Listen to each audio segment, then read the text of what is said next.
anything on the global scale. I mean, nothing on the global scale is fine. It is the philosophy by which I wake up every morning and find hope. I can change my tiny corner of the world. If my tiny corner of the world is the exception to the rule that makes everything suck, then my tiny corner of the world has won the greatest victory I could possibly imagine. Absolutely.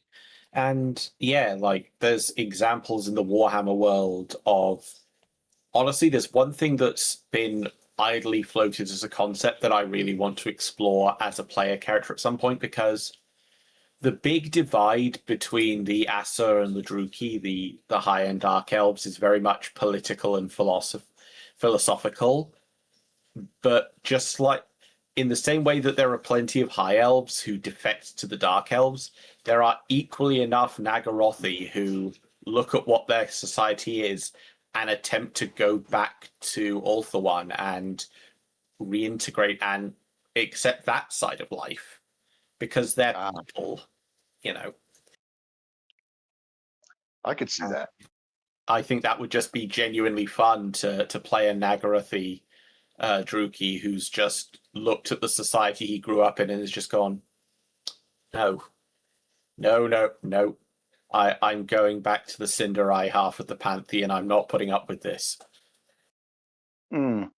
Sorry, no, go ahead. I was gonna say, so Moon, I can't not change your color, but you are now referee. Oh wait, no, it's asking me to choose color. Hold on. Okay. There you go. So okay. So go ahead, Moon. I will change to my usual purple. I felt like I'm like, okay, if I take the pink, I think she will notice that I have to be color swapped. Oh no, I knew you had to be color swapped. I just wasn't looking at the window. Like, look, it was one of those. I knew if I took an obvious color, you'd get to it eventually. Yeah, I basically was assembling a miniature, so I was waiting for holding things together. So Albion, you're now reminding me. Just swap out the two Germans having the conversation and just be a pair of Drukhari going, "Are we the bad guys?" No, they don't view themselves as bad guys. No, but I know the meme. Yes, I know what you're saying. I know the meme. But well, they do not. I did the not ones that fight for the good guys. I did not know that they didn't view themselves in a negative light. That is so here's the thing. The Dark Elves are actually not significantly, but they are slightly closer to what the original elves were before they split into high and dark. Yep. So here's the easiest way I can summarize it for you is that the elven gods, their pantheon is split in two, which are the Sitharai and the Kadai, which are essentially the high gods and the underworld gods. Between them, they form the whole mandala, and the mandala is each god, if you like, is an expression of the elven soul of the personality. So Kurnos, the hunter, Isha, the mother, Cain, the god of murder. You know, Morai Heg, magic. Individual facets, gotcha. Exactly. And when the light and dark split happened, the high and dark, I should say, the high elves stopped worshipping the underworld pantheon entirely, whereas the Druki exclusively worshipped it. So each half is pretty much only using half of their culture's soul, if you like. But no, the Dark Elves, their big thing is that through their leaders Malachi and Marathi, they are determined that the only way to stop the cataclysm happening again, to stop chaos ever running the world, is to do so by any means necessary, that there is no morality linked to what needs to be done to save the world. And to that end, they will kill, they will enslave, they will manipulate, they will do whatever it takes to ensure that chaos does not control the world. Except pray to the other half of their pantheon. Well, because the Cinderai gods are, damn it, it's the Cinderai and I can never remember the name for both half of the pantheons, and I can never remember if it's the right one, but yeah, they've pushed out those gods for being too conciliatory, for holding back. Like the god, to give you an example, on the high half of the pantheon, you have Kurnus the hunter, who is very much about hunting in tune with nature. He is respecting the natural world, taking what you need, is the primary god of the wood elves. Then you have Anathraema the huntress. Her procedure is, if you have the ability to kill it, then it is your right to kill it. Damn.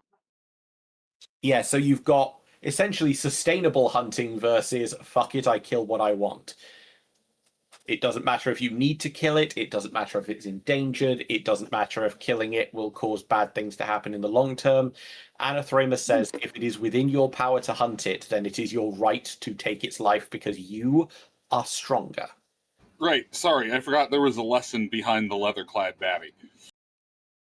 So basically, I'll kill what I want, when I want, and how I want, whenever I want.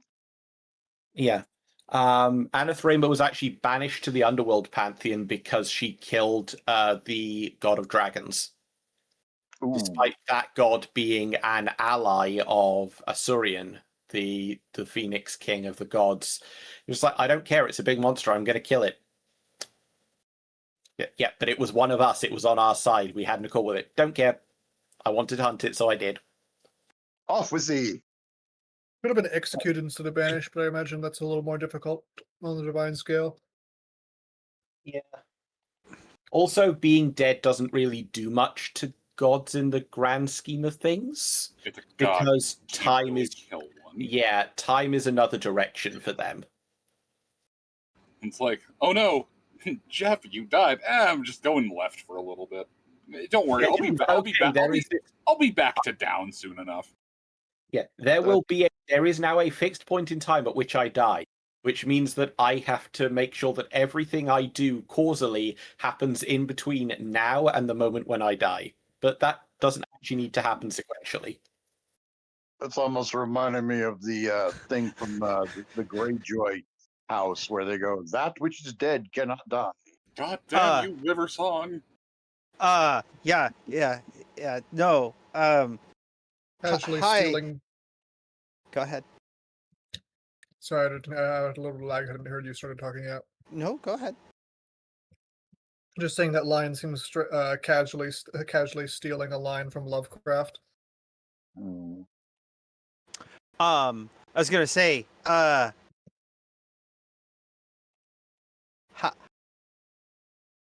fuckery is a thing. Hi, we need help in the present, says Thess to the old ones. The old ones. Yeah, we foresaw this because we knew you'd ask at this point in time. Then why aren't you doing anything about it? They did. They gave. Go to the stone unturned. I mean, they fucking did. Why do you think we have, like, healing potions that are far beyond better than any other healing potion? Mm. Okay, so healing potions with a triple X on them. Moon is over here laughing. No, you're giving me too much credit. I'm cackling like a bog witch. You absolutely should. Moon is expecting me to have to meet Baba fucking Yaga in Warhammer now because I showed him the video. So I've always known about Baba Yaga. I just didn't realize how delicious her house looked in this. I didn't realize that Kizilvites had such a robust RV program. So I do feel the need to point out that that is a Fanon creation. It is not actually canon. In fact, one of the things when they were writing Mother Ostankia is they very deliberately did not give her the chicken foot house because they felt it was too obvious. Okay, I'm like, wait, are you talking about the Chickenfoot house or the Baba Yaga character? Because I know for a fact the Baba Yaga character exists. Oh no, she is absolutely, but no, she does not. The thing Feeshed is an extremely cool mod for Total War, but it is not, in the strictest sense, canon. Feel free to use it absolutely because it's your version of the world. Go fucking nuts. But just for this point of clarification there. Oh no, are you kidding me? If that's not the actual thing, then I have so many other better ideas. Like, I need to silently move from point A to point B. I'm surrounded by snow. Go Gadget Frosty the Snow Legs. I mean, most of the time she rides around on a chariot that is pulled by a horrible elemental wind of beast creatures that are called the Watchers in the Woods. There was just enough delay after you said horrible that for a moment I had to think if you said horrible or horrible. I thought he said they do tree speak? delightful. Yeah. But I've seen depictions of the chicken-legged house before that were much simpler in design than was on that video.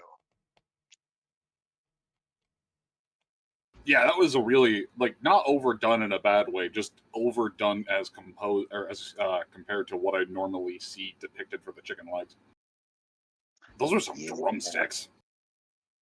Oh yeah. Look, it's the internet. We're gonna make it thick. Yeah. Like I said, it wasn't a complaint. It was just like, damn. Hello, I'd like to order a pizza. Extra thick. Thick. Yes. And it's under the name Aku. So, fun thing actually about the things in the woods that are a part of the modern interpretation of the Kislev roster. They originally appeared as a supplement in Mordheim. Yep. Oh. I fought one of those in a fucking border town burning, and I shit my fucking pants. It nearly wiped out my whole team. And then when the Kislev update for Old World came out, they went, "Oh yeah, you know the Hag Witches? They have the ability to rally whole packs of these things from the deep woods to fight on Kislev's behalf." I'm sorry, things in the woods? They are called the Things in the Woods. That is their species name. Yeah, it's an old weird metal mini that you had to mail order. I need it. Yeah, now you got Moon all riled up. The guy I played with had one, and man, getting lost in the woods while that thing was hunting you absolutely sucked. You had to roll on random charts. The kind of somewhat unofficial name is Beowulfs.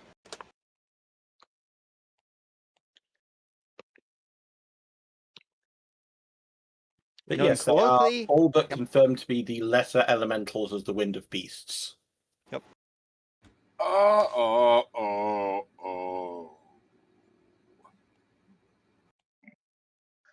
Yeah, things you don't want to bump into in the woods. All right, that's fun. MLP Timberwolves are just lesser elemental spirits of the Wind of Beast. That's no. If they hold on. Beowulfs are known to spread via touch of the magical disease or curse known as lycanthropy. Yep. Every time you got hit in combat by it, you had to make a toughness test, or else you got turned into one. They are not the Timberwolves from MLP. They are fucking bestial werewolves. okay. The image that was depicted, I couldn't tell if they were made of flesh or if they were made of bark. Flesh and bone. Mm-hmm. But I thought the werewolves in this setting, I guess there's just a different group of werewolves. There's about five different types across the Warhammer world. They've done it several times. There are about 5 different kinds. You've got these guys, you've got the sons and daughters of Ursa, What's his name? Fuck. Yeah, I know who you mean. the Middenheim god. Fuck. It's Ulrich? not Urson, because that's Ulrich. their god. Ulrich, Yeah. thank you. You've also got Chaos Skin Changers. Okay, before we get too far down this train, I'm going to state this. Warhammer 40k thought they had it bad with wolves. Nah, honey. Where you think you got it from? Yeah. Yeah, no. Also, wrap it up. Moon. Each of the elemental planes. That's wrong. With each of the elemental winds of magic has a minor and a greater incarnate. The thing I've just shared a picture of is the great incarnate of beasts. He's a big lad. What's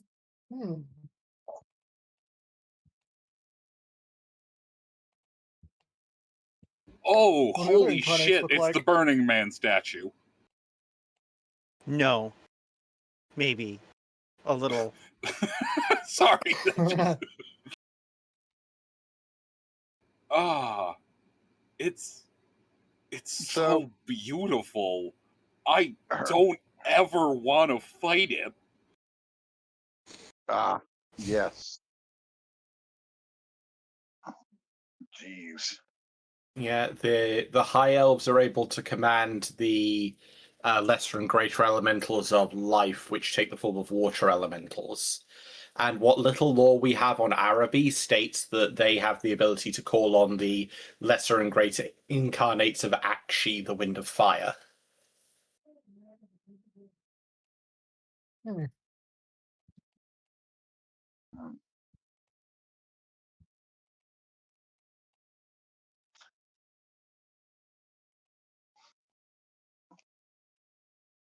Oh,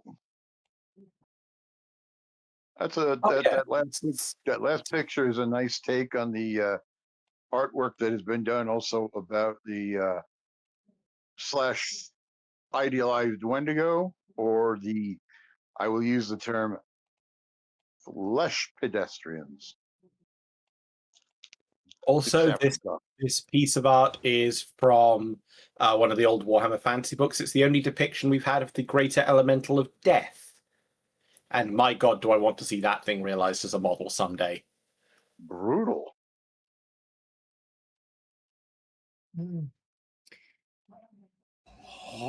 Oh, Hey, Moon. Literal death Moon, magic in color. it's so. I don't. What in the Elden Ring am I looking at?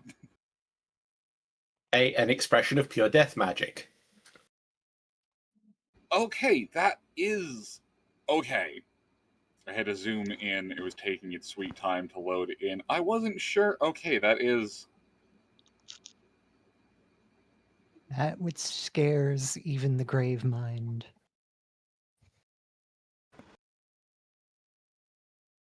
Yeah, just at a quick search, there isn't even an STL made for it. Really? Yeah, that artwork comes from the Monstrous Arcanum book from 8th edition Warhammer Fantasy, which gave stats for a lot of creatures, but not all of them got models. That is most unfortunate. Where is it at? So no, Mike. Oh, I just didn't scroll down like an idiot. Yo, that thing is sick! What the fuck? I was thinking if there was a model like an STL for it, I could print one, but there doesn't appear to be one at all. So I feel like that would be at least halfway easy to sculpt. Like, I mean, it is just snakes. I mean, if you were a sculptor, which I am not. Honestly, it would be simultaneously easy and very difficult to sculpt. You could ask Fauna. I mean, Could? Might. I've made something like this before. Now, see, I could kit bash something like this if I had physical parts that were close enough, which I might. But an actual model that I can just print? No. There doesn't appear to If you were handed a model, could you scan it in and then print that off, or is that not how that works? be. It does, but the results you get from scanning a thing are basically shit, even from the high-end scanners. Damn. Like, the technology is just not good enough to capture the fidelity you get from sculpting. I have several STLs that were scans from physical models that never had a digital counterpart, and they are not great. Unfortunately, I could make that. I just couldn't make that as a playable mini. Yeah. I mean, I would have to, like I said, I would have to kit bash physical. I have a couple of snake-like dragon things that I could use as a base, but I would not. I'd be able to make one. So. No, I mean, before I injured my hand back in high school, my art teacher was really trying to shove me out to California for special effects design. Ah. I made things routinely that unsettled my classmates. Oh, it's the best thing to do. I think you could pick it up again because, and I'll tell you why. One of the lead sculptors for the longest time of GW in the 80s and 90s was the Perry brothers. And in an unfortunate accident, one of them lost their hand and was told that they shouldn't sculpt anymore. And they decided to say, fuck that, I'll relearn to sculpt with my left hand. And then they went on to continue doing that to this day. That also would mean that Moon would have to have the time to do that. Moon is a god.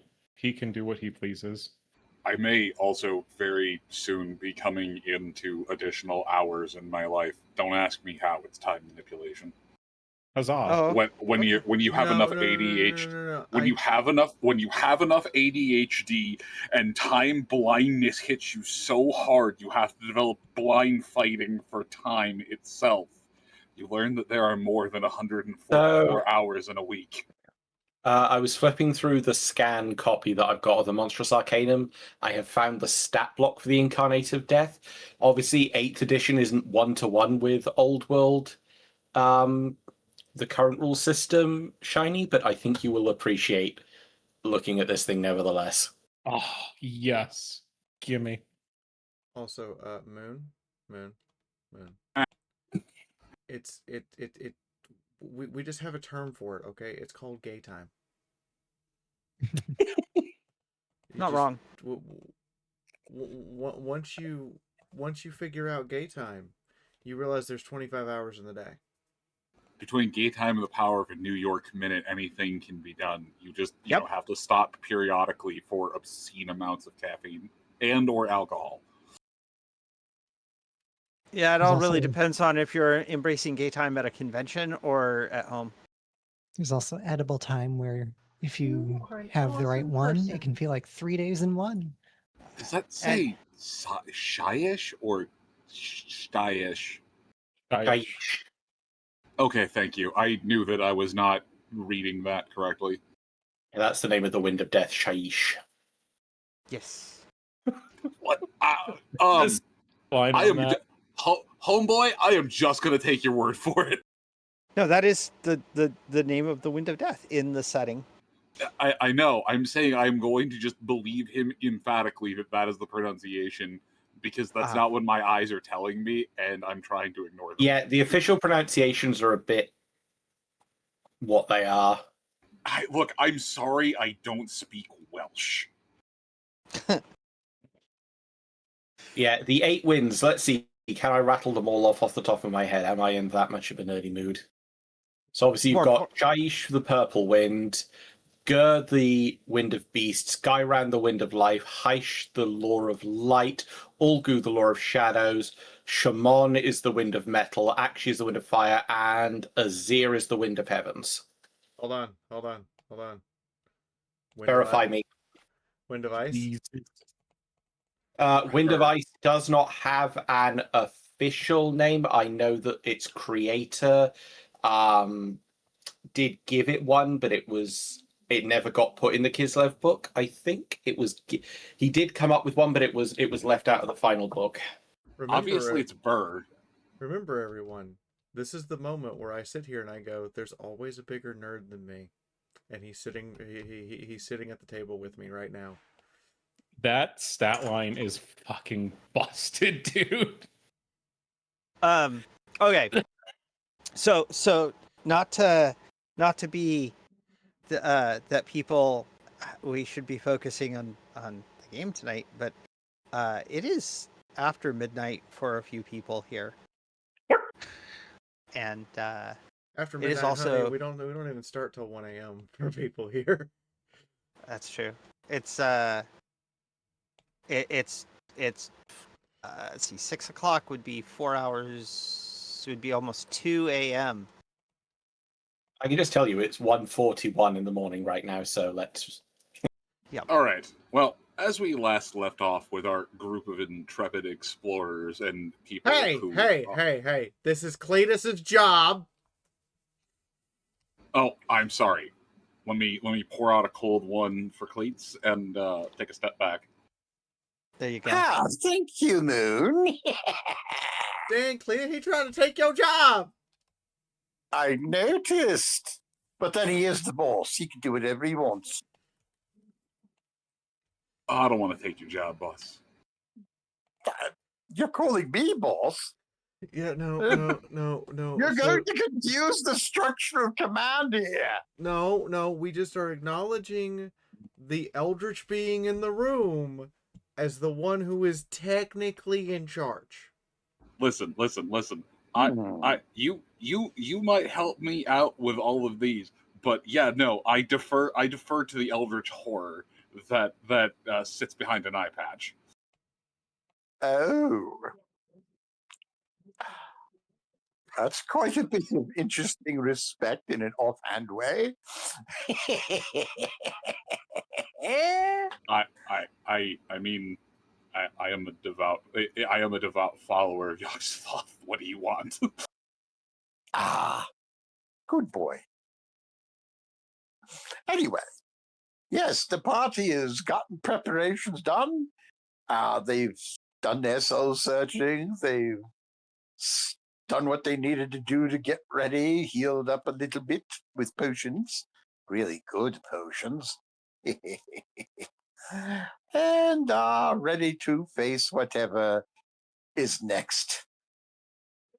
And shut the bloody gate.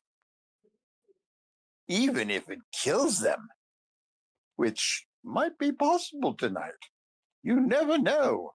And we know my friendly audience out there are a bunch of bloodthirsty savages. We know some of them donate just so they can get more monsters out of Moon. That is factually correct. Oh, come on. You know they're brutal. They always want some blood. I represent that when I have the money to do so. Conjuring forth more enemies is the morally correct thing to do. So, we shall see who does what tonight as far as donations goes. But anyway, the point is, the group is now maybe on the final leg of this journey. At which point, if they survive, they can go back up to the real world, and get out of this dark and dreary place. So, did I miss anything? Because it has been a couple of weeks. Only that when they made their way inside of here, the first thing upon, I believe they correctly spoke the right word, these innocent stone-looking statues proceeded to rotate in their direction. They had successfully disarmed the security of the treasure vault. Ah, so now they just have to find things in the treasure vault that could be useful. Weapons-wise, anyway. That's what I recommend. Never know. I mean, it is a Dowie vault. There's likely to be weapons somewhere. Or, Oh, yes. well, yes, I hope so. And there ought to be some nice gunpowdery type weapons or rune charged weapons. Those will be good. Let us find out. Yes, let us find out. And then now I return to the introductions. Dragon Ball.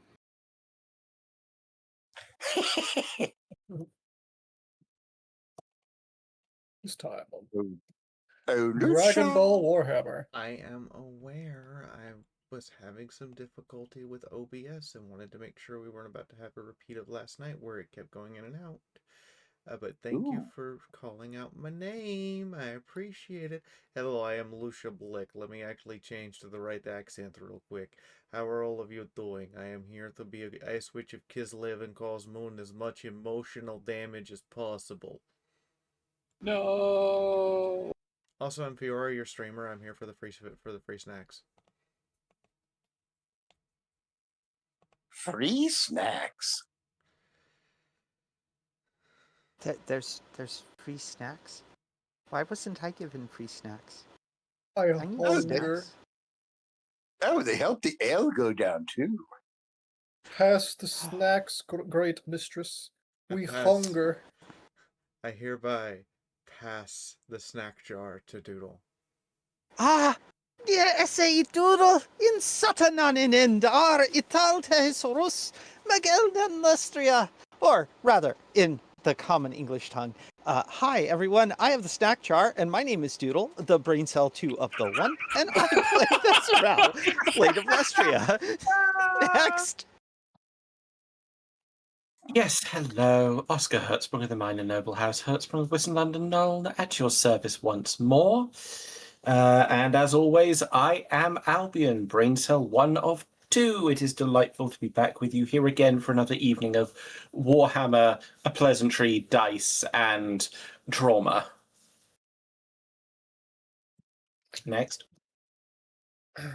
I am Rental Aphid, and tonight I once again have the honor of playing for you the friendliest old man of the group, Rodalan, the Wandering Wizard. Local scryer, sword dancer, cocky old man, and general party well-doer. Hi, I'm Shiny Star, and I'm playing Sir Andre Morire, noble knight of Bretonia, leader of the chivalrous charge into this god-forsaken dungeon. And it just occurred to me, perhaps Rodolin in his youth was called Rodalad. No, we're not doing that. Hey, how come you only left crumbs in my portion of the bin? All right, I I'm passed it to the Linzabi. choking one. I am Linzabi. I am the voice of Cletus, your teller of tales for elves. And we have a new face with us tonight. Please introduce yourself. I kind of just seeped in through the cracks. I am a voice from beyond. But outwardly, I am chameleon. I am more or less stage crew, I guess. Stage crew. Something like Stage that. crew, extras, etc., etc. Yeah. You're the tavern girl serving Cletus. Oh, damn, he's not wrong, though. He's served Cletus one too many drinks. Now you're starting to see things and hear things and realize his stories are something else. I just make sure he pays his tab. So just think, with my tales, your party will live on forever. You still owe me 30G.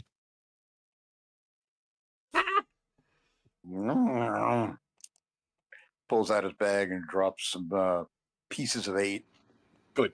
Pay the barmaid. It's very important to pay your tab. It's important to pay the people who will break your shits. Yes. I've already had Smiling one. Like, barmaid holding a conspicuous crowbar. You don't want to get an accidental lemon tech. and there we go. Next up is the moon. Hi, it's I. It is I, Moon. Totally not giving people mafia-based life advice. We are back. It has been a while. Hello, everyone. Apologies for the interruption in your weekly Wednesday Warhammer. Life just kind of happened. Hey, Rental, why is your ping so damn high? Mountain Wi-Fi. Oh, my dear friend, I am so sorry. I just look over and I see red next to orange, and it. Ouch. Well, yeah. From my perspective, the average ping for everyone else is around the 500 to 700 mark. Oh. Ouch. And I get cranky when my tank game goes to 400.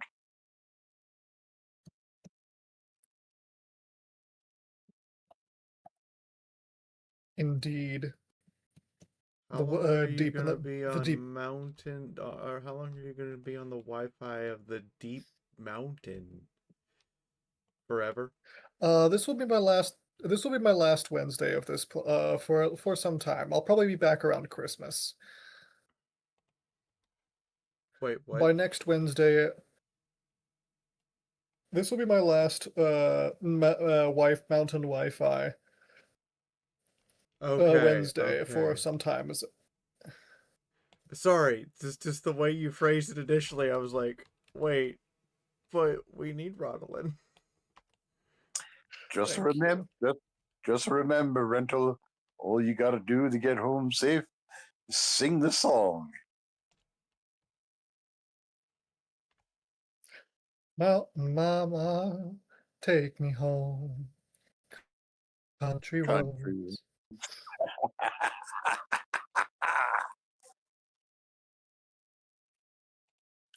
I do enjoy that song. Hey, but at least the place looks pleasant. Testing, Oh no, 1, I 2, love 3. that There we song go. and I love this place. Oh, You okay? the average ping has raised from 700 to 800. You okay, Doodle? Yeah, perfectly fine. I was just switching microphones Oh. to the better quality microphone. And Okay. it has 2 listings because the device has has an output and an input control. But when I go to bring up the input thing, it lists input 1 and input 2. And sometimes it's on input 1 and sometimes it's on input 2. Today it was on input 2. So I was just testing to make sure I could be heard. Oh, we can hear you perfectly fine. Yay! Okay, I'm going to go quiet and drink an ale or two while Moon crafts the story of either your grand victory or your horrible demise tonight. Well, I guess on that note, going back from the perceptions that I had you all roll last time, making your way inside, the sound of running water is first and foremost the thing that eclipses all other sound. There's the faint crunch of brass copper coins under feet. It seems that they had grabbed most of the gold and most of the other provisions, but there was enough that they simply couldn't take everything. Thess is the first to hear it, the sound of something else almost sliding through the coins. something being dragged or step crunching. Andre and Rodolin would be the next to hear it, a similar sound over the rushing of the water. But nothing seems to offer itself forward as the source of whatever this sound is.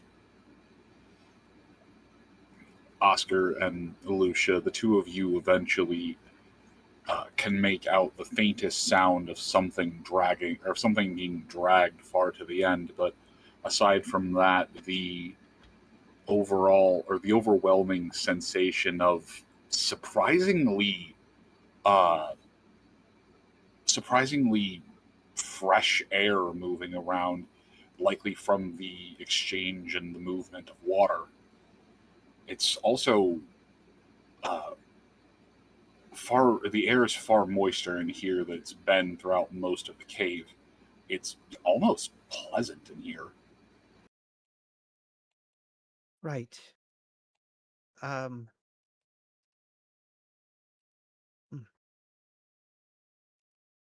Didn't quite expect a treasure room. Indeed. So we were given permission to take things from everywhere that would help us finish our task. So no wealth, but if there are weapons or pieces of equipment. The hell is that? It sounded Hmm? like someone knocking on a door. Hello? Is Just there kind of walking, someone just kind of like inside here? walking forward, just totally like, hello, anyone here? Knock again. Maybe we can figure out where you're at. It's a big room. Hello. Warning! Warning! Stream tip overload. I'm sorry, All Milk. hands, Can I prepare help you for tonight? exploded What the broken Fiora in 5, 4, Sorry to interrupt. Milk just 3, decided that he wanted to 2, throw his whole wallet at 1. us. Detonation imminent. I believe is- the word you were looking for is schwang. So how many extra boss fights is that? How much was donated? I can't see right now. $435. 54321. 430. Damn. It's over 430 for us. 435 pounds, I think, because that came up 500 for me. Oh. Yeah, Same. 30 In USD. USD, it was 54321. Yeah, 54321. Okay, so Okay, that was probably USD then, because that's 54321 is almost too specific to not be the donation number. Oh my god, why? What do I do? I don't understand. And if you don't want it, I'll have it. No, I mean, no, fucking I right. want it!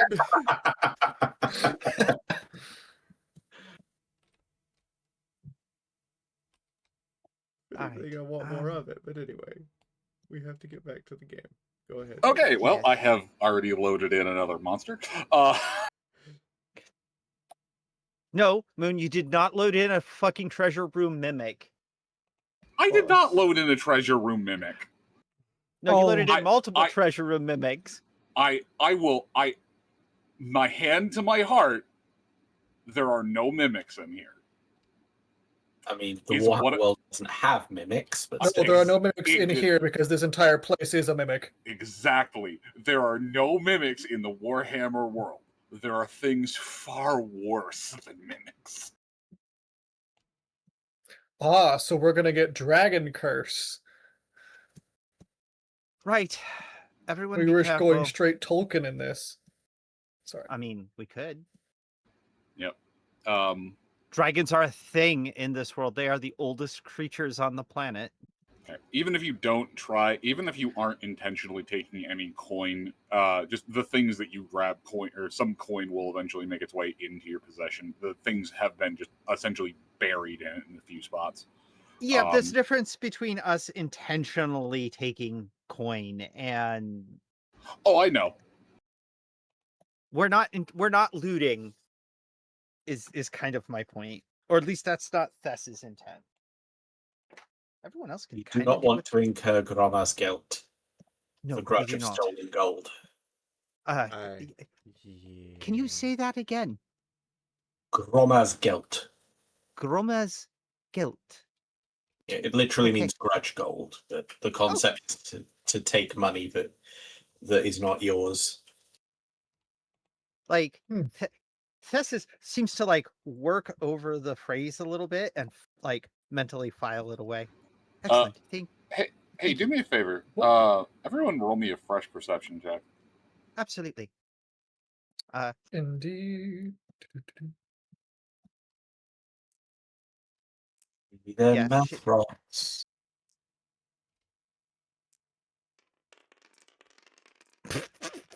I'm too busy chewing on a new Casalid phrase. That's an 83. That's a no from me, boss. That's an 80. Also no for me. Busy processing new phrase. I will.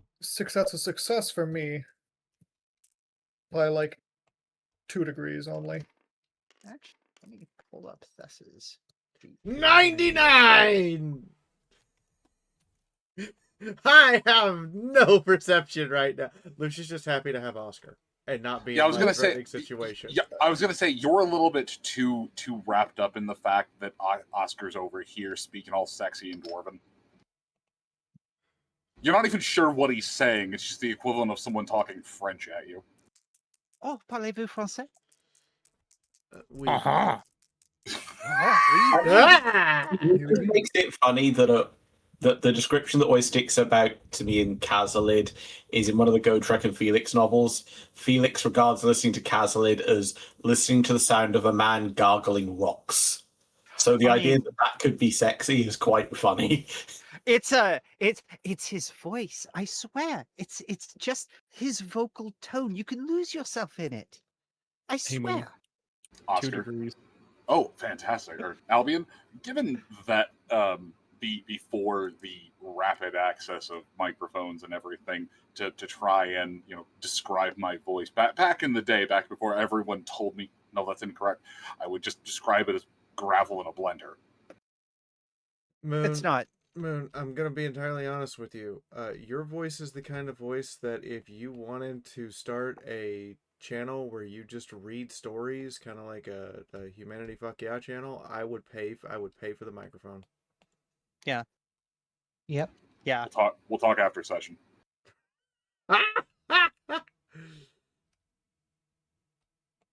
Anyway, okay, so those of you that passed, as Oscar is mentioning the Casalid phrase, repeating it a couple of times, Thess and Lucia seem to be drawn into the words.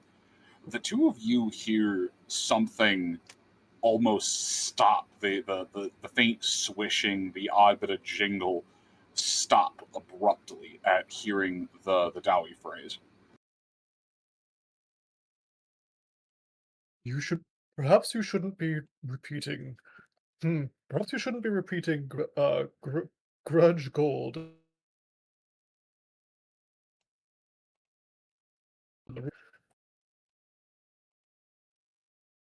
What? No, I was trying to learn the way the sounds go together. It helps with learning the language. Also, I Oh, just naturally, like but I'm worried listening it to. might be a magical keyword. Right. I also just like listening to him talk. What? Why? What? Did we miss something? Yes, after repeating that phrase a few times, a few sounds of passive motion abruptly ceased. I didn't hear any motion. We should probably look around and what else is in here. This is a dull place. We should leave as fast as possible. I agree, but it was implied greatly by what was the visions and voices I heard that there was something in here that could help us greatly. You're welcome to stay there if you would like. Let us search. about to let all of you brave danger and not do it myself. Well, you don't have to. I mean, I'm used to facing danger. It's all right.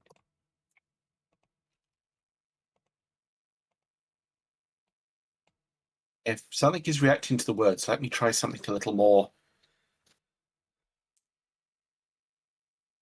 Right, absolutely. Thess Uh, stops and listens. Guardian of Gorem, we are here with the blessing of the past and venerated, those ancestors whose hall this is ours, and have given us the right to bear arms to liberate it from the Falreki spawn. We are dwarf friend. We are Dowies.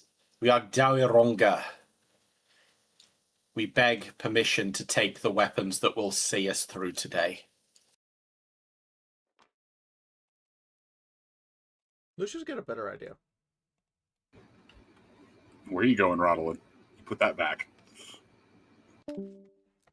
Oh no! He's struggling with a little bit of lag.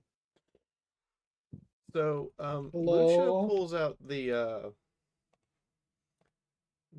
hammer and axe that the merchant gave her from upstairs. You know, the dwarven merchant guy. Mm-hmm. She hefts each one, and then she's gonna put the axe down in the pile. A gift from someone above to those below. Because she remembers, and she says that not in Dawi, she says that in Kislevite, because it's the words that were used when the Kislevites and Dawi made their arrangement so that they could live next to each other.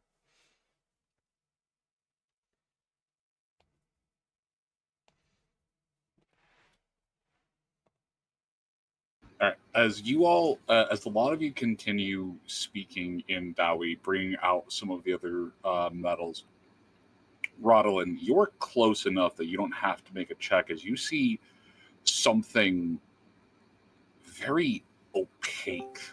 Oh, okay, please.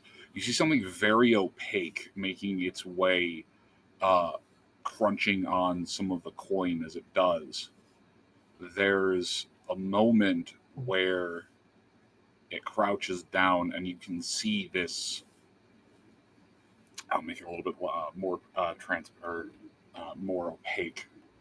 There's a moment where you can see this somewhat aberrant form, but at the same point in time, it doesn't appear chaotic or it doesn't look twisted. The proportions seem mostly natural.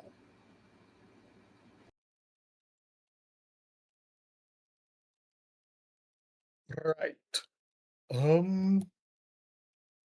Be ready. I think we've about to meet the Guardian. Rodlin says, getting a stance ready to bolt if need be or fight. Andre is going to be busy praying with his sword in his hand. I need you to make me a willpower roll at a -30. Oh, yeah. Oh. Oh.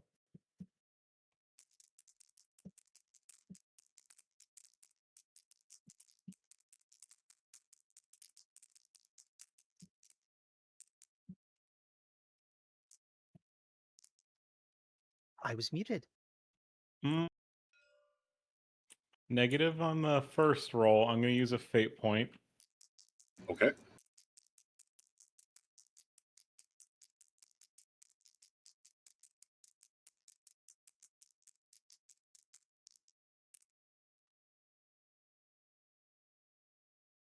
Negative 2 degrees off.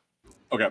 So you focus and you pray with everything that you can, and there's a moment where the blade shines brightly, but like a dying light bulb, it winks a couple of times, blinking, before the magic doesn't fade or is revoked, it just pops. There's something here that seems to be preventing foreign influences from truly affecting it. But Andre would have the sensation that there is something interfering, something external.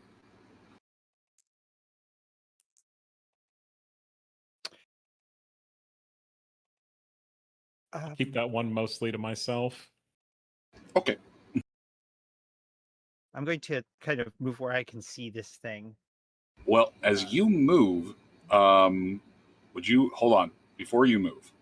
Yeah. As you start to move, Yep. please roll me dodge. I guess you have a +1, literal +1, but Okay. Does the meal bonus still apply? that's why you have a +1 and Oh, as not a opposed to- +11 because there's a Gotcha. -10. Got you. Okay. Well, fortunately, it is one of my better skills. Avoiding getting hit is important. That is a degree of success. Okay, so you are able to essentially juke out of the way as something leaps over. Hang on, I'm going to make it opaque. Leaps over and tries to snap in the general direction of where you were. Well, so it leaps. I'm gonna the moment I hear it hit the thing, the coins. No. No. No. No. No. Why is this being frustrating? Because it is tabletop sim. It's gonna take a second. On the upside, when it does load in, it will load in with the thing made opaque. Yeah. I accidentally set it down inside of the treasure chest. Oh, whoops. I'm gonna keep my hands away from my weapons. I don't want to fight with the guardian or ghost of this thing, really.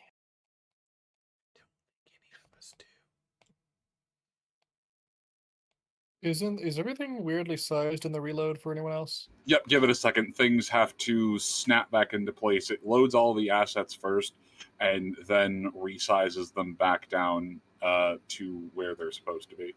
Yeah, and it's being kind of The field. finicky. Hey, there you go. Everything just snapped back into place. Yeah, it was being a little finicky. Close that. I mean, I have a good computer, but the software is a little janky. Waiting patiently. It's all good. This is the disadvantage of having me have the save versus Moon having the save, is that I get to deal with the load things. No, it's fine. It's is it timed out? Yeah, it just crashed. I have in fact timed out. Yeah, please. Okay, so I will load it back in like you continue describing because you dodge. Okay. This It finished whatever it was doing and is now stable. That's really funny. This large. That was hilarious. This large beast. It appears to be from the trio of heads. It almost appears to be some chaotic entity. But then you notice that its heads move around. There's whiskers on the bottom of its jaws. It sniffs the air. One of the heads feeling the ground nearby. And Thess, just from a quick glance at this thing being close enough, you can tell that it is genetically blind. There are no eyes. Right. Everyone move slow and try not to make noise.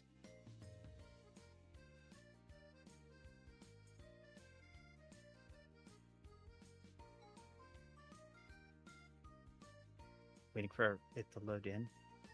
Everyone to load in. There should be there should be a under it should still be visible. I didn't change. There people go. Okay. It sniffs a few times, snapping at the air. Any of you who are trained in animal care can make me a roll. That would not be me. Sure. As soon as I'm allowed to load back in.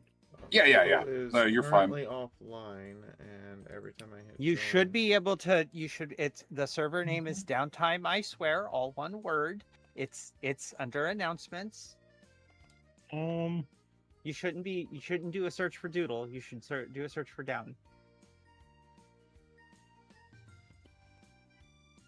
I'm just working. So on there you it. go. Yeah, I know. Okay. It isn't showing up for me though. It was earlier, but He was able to join. I Rental's have found loading it, in. so I am loaded in. If Yeah. I'm connecting.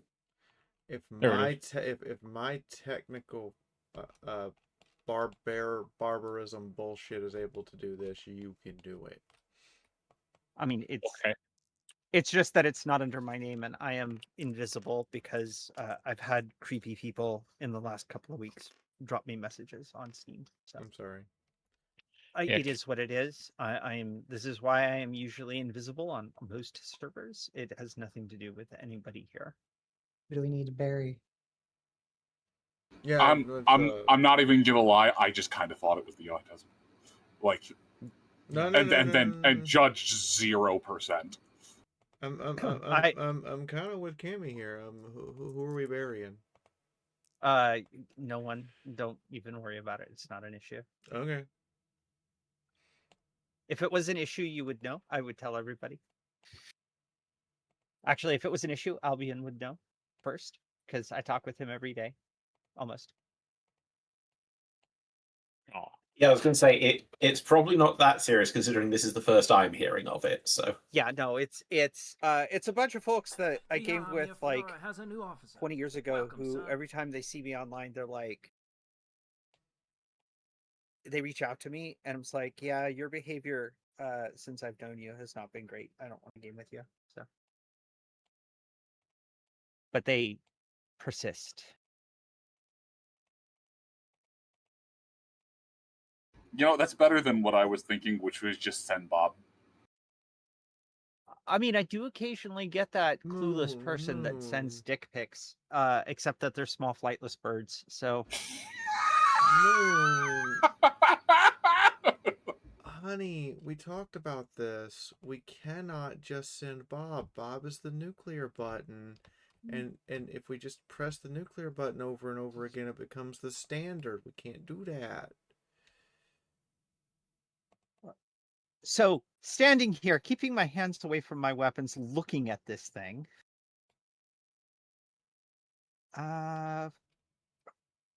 Is it intelligent? I will attempt my best animal handling. I'm literally the druid person. But You okay, are. knock yourself out.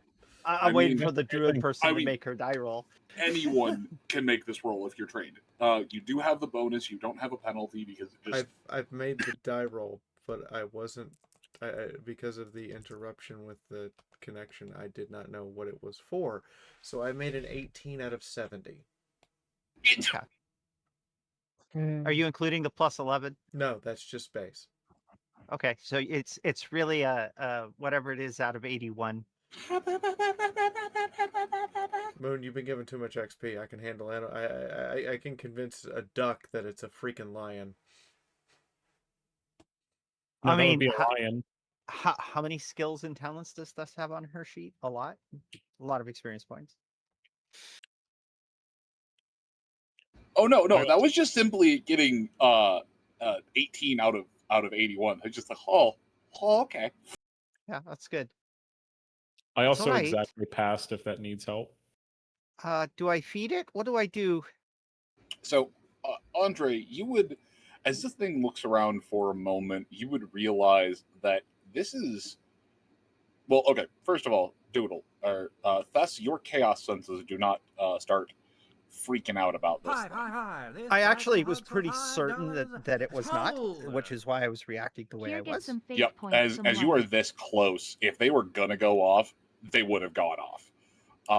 And Andre, as it's moving around, you can see that this seems to have far more animal intelligence than anything. Though, by the time you've had a chance to figure that out, moved into position and finished doing what you were doing, Lucia, you you do not recognize this. Well, you do not recognize this creature on first glance. What you are able to tell is that this is some kind of not mutated, but uh, mutated in the evolutionary sense version of an aquatic creature. It seems that it grew some legs or something for land adaptation, but the slime on it, the faint scales, everything about it screams aquatic predator. And as it sniffs around for a moment, unable to quite get a bead on Fess this close to the water, you'd simply watch as it. Can you please unlock for me? Thank you. Okay, well, you would see as it goes into the water, but I don't have the ability to unlock the token, so it's just going to stand there menacingly. Hold on. I forgot that you reconnect. My ADHD is bad today. I forgot that you weren't referee. You are now referee. Please Okay. do the thing. Okay, and after it gets a promotion icon above its head, it just proceeds to walk forward into this. At first glance, looks like a very shallow basin of water, and it just fucking disappears. All right.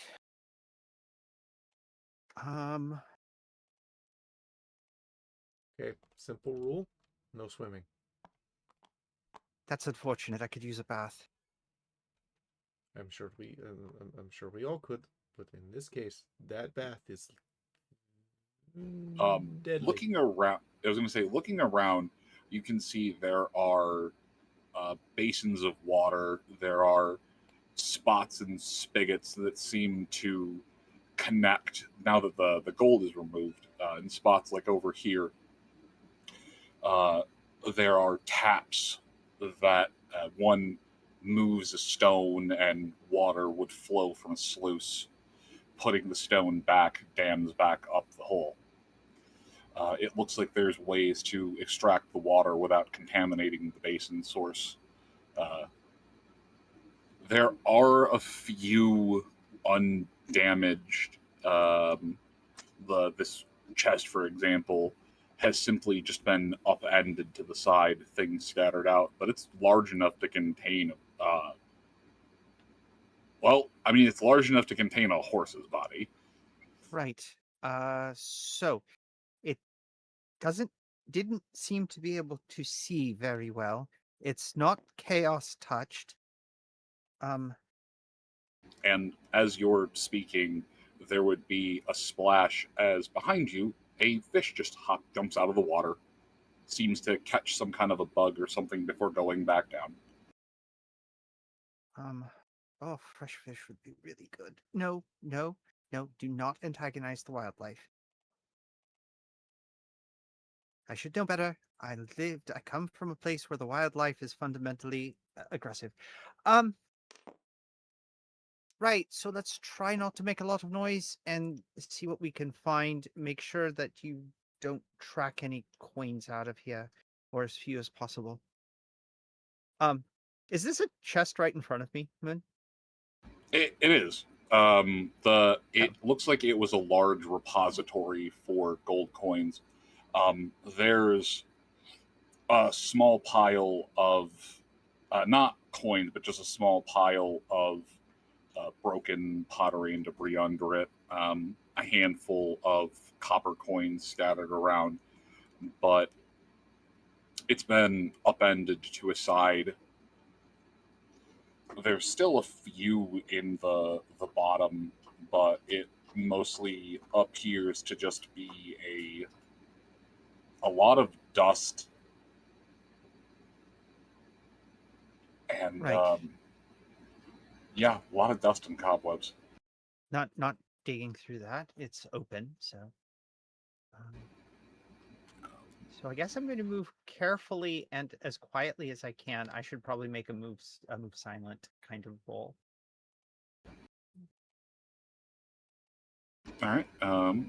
Yes, are- everybody. What are the rest of you doing as she is very cautiously traipsing her way inside?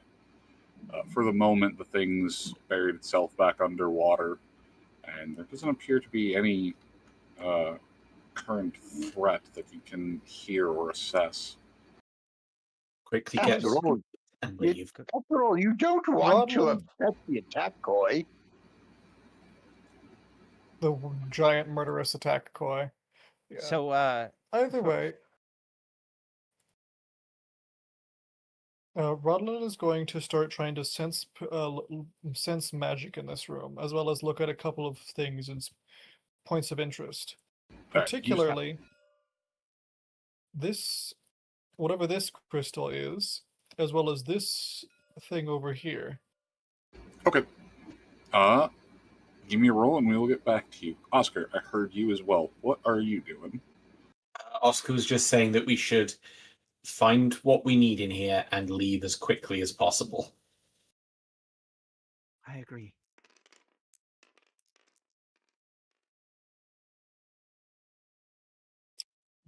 That's a 4, Chief. Okay, we will definitely get back to you in a minute.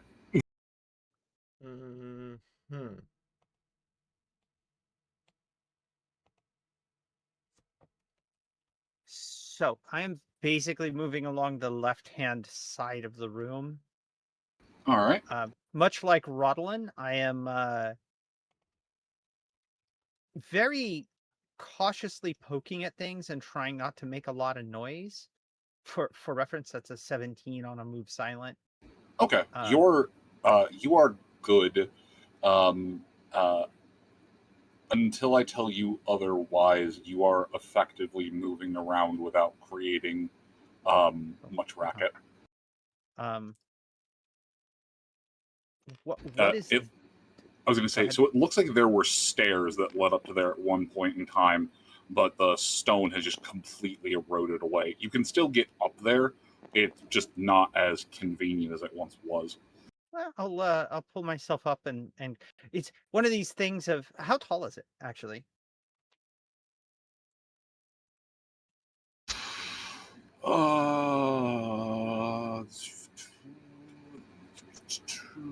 So on the high side, Okay. at its apex, it's about 15 feet tall. All right, so I'm going to have to actually do a bit of a climbing thing to look up. Yep. I was going to do the kids thing of just like kind of grabbing the edge and peering over it, but I'm not going to do that because no, you are unfortunately not tall enough. I'm not tall enough. I don't want to be tall enough. All right. Lucia. But I will work my way up there to see what I can see. Okie dokie. All right, Lucia. So you just watched some rather fascinating aquatic wildlife that seems to have developed in this place. Definitely, totally not a purposely bioengineered guardian. On the upside, it's not chaotic. It doesn't look like it doesn't have enough of the weird aberrant mutations. Everything is too purposeful. You know, Moon, normally I'd go with you. That would be an upside. But this is one of those cases where, nah, that's not an upside. This is one of those cases where you remember I have a science background and you are afraid. I remember you have a science background and I have a science background, and we've had discussions about science background and mutant shit. So Lucia, we have a projector species in this world who literally could use DNA as Lego if they wanted to. So Lucia, being a druid person, is gonna take her time and have a have a look around, and she's going to make sure she's not disturbing any of the gold pieces at all. That is much easier than one would expect, as while there are, brass copper coins kind of discarded everywhere, the individual gold itself has mostly been taken from the place, save for a few coins here or there tucked into spots. Where's she moving to first? Where's her first point of interest, I should say? We're gonna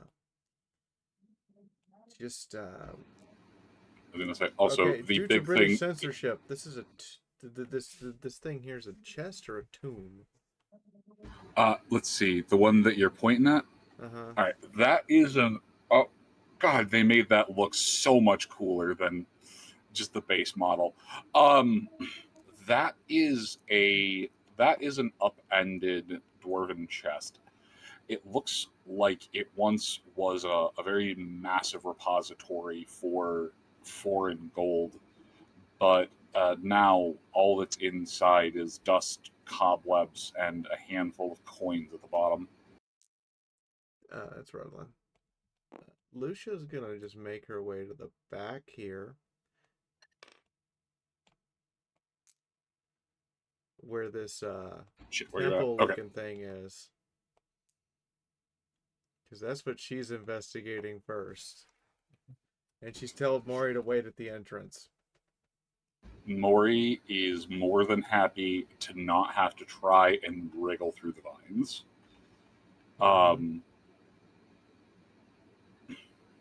What languages does she read? Kislevite. I don't know if you're expecting more. You know what? I wasn't sure. Okay.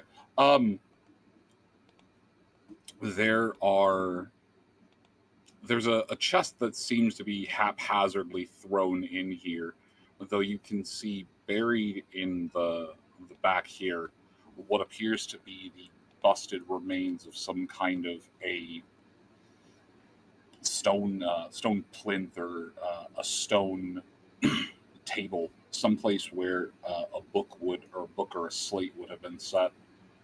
There's words on different languages there's letters in different languages scribbled up and down the insides of several of the pillars, though none of them appear to be immediately recognizable. You can definitely recognize some of them as Dwarven script, even if you can't read it, given the time you've spent around Oscar, as well as the time that you've spent in this place. There's a very faint magical air to it that both you and Rodlin would have sensed, though it does increase in strength the closer you get to the actual circle itself. Okay. And what is Andre? What are you doing? Where are you heading to first? Not to be a dramatic bitch, but since Oscar's the other one in the back, he will definitely see Andre lingering and staring for a while at his sword at the fact his prayer failed, and he seems pretty uncomfortable about that. Niaro's gonna wander over and looking to Andre. Just, Andre, friend, smell distressed, look worried. What wrong? It's nothing, Niaro. It's just this place. He'll put away his sword and shield, throw the shield on his back, and then take the short sword that's inherently magical, draw it, and then with the offhand, he'll walk forward and grab the candle stand and just walk forward. A, excellent. B, you just hear something between sad squeaking and concerned squeaking as Niaro follows behind you. Just Niaro, friend, here for Andre, friend. Niaro, friend be shield. Andre, friend be sword. Yes, yes. It's appreciated, Niaro.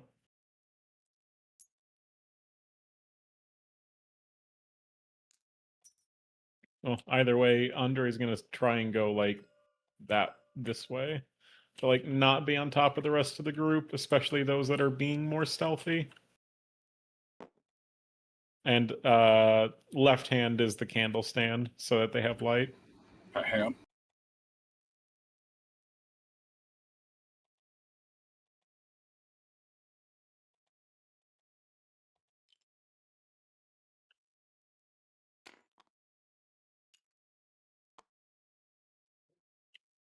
I can't get the torch to come with, so just there's light. Okay.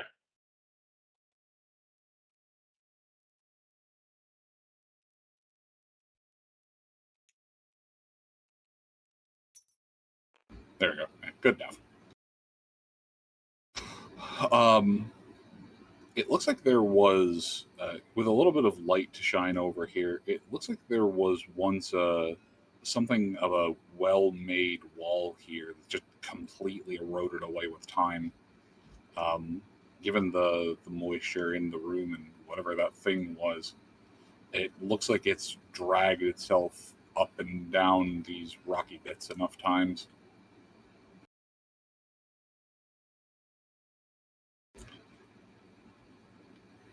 And I guess what is Oscar doing? He's inside an actual dwarven treasury crypt. Well, crypt wouldn't be the right word. Dwarven treasury room. I don't know why I said crypt. Oscar is going to very cautiously enter the space with the others. And mainly he is looking around at any examples of writing he can find and translating on the fly.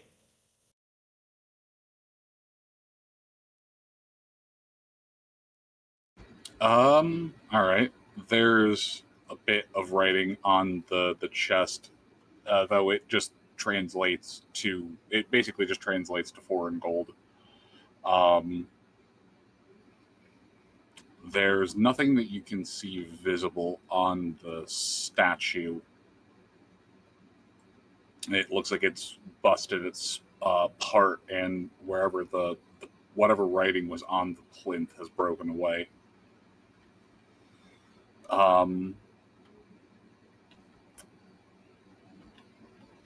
There, same thing with the elven statue. It looks like there was writing on it, but it's broken and faded away.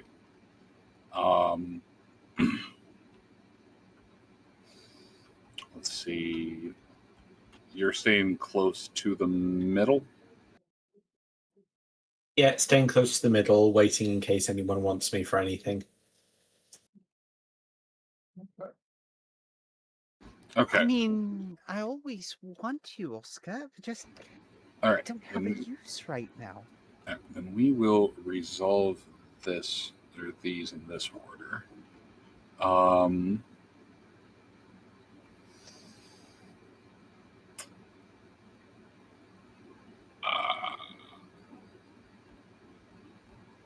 This appears to be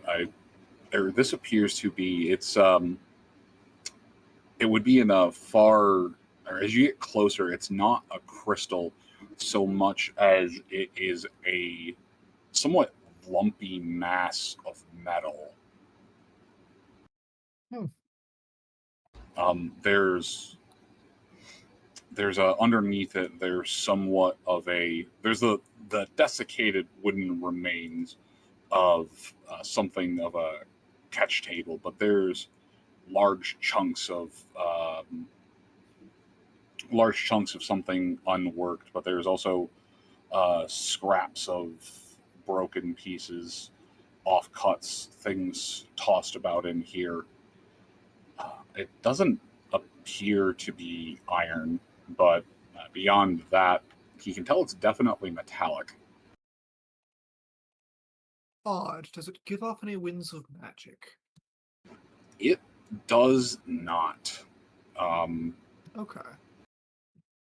as there's definitely getting closer to it. There's a moment of, is that a massive lump of warpstone? And as you get closer, your mouth does not taste like blood, so you can quickly assume that no, it is not a massive chunk of warpstone. Fair enough.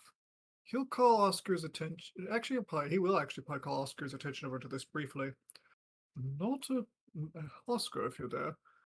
Not a major concern, but I'm having trouble recognizing whatever this is. Looks like a lump of refuse metal. A lump of refuse metal. I'm I'm wondering happy what that to would take be a doing look here at in a. what we've got here.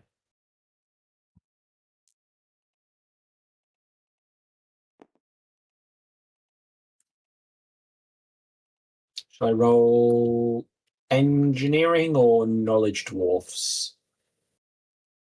Roll both.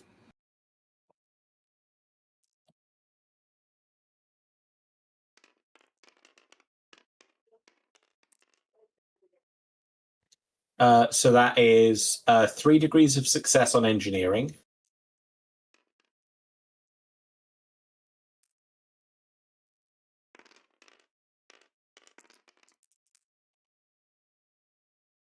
And failure on knowledge dwarfs with a 93. Oh, all right. So approaching it, there's a very large moment of disbelief as you see this large chunk of darkish, grayish, greenish metal and what appears to be either a lump of something unworked, just cast or whatnot. But as you get over and give the things, I'm not sure if you grab the individual bits and pick them up, but even testing one on weight, he would be able to tell that this is far heavier, far denser than iron or steel should be. But most over, there's no corrosion, even on some of the thin, broken bits. No, sorry, there's no rust.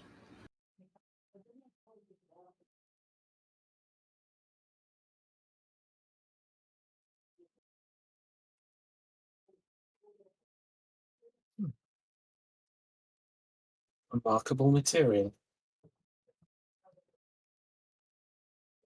I think it might be the material itself that's valuable. I mean, no corrosion of any kind, despite the state it's in.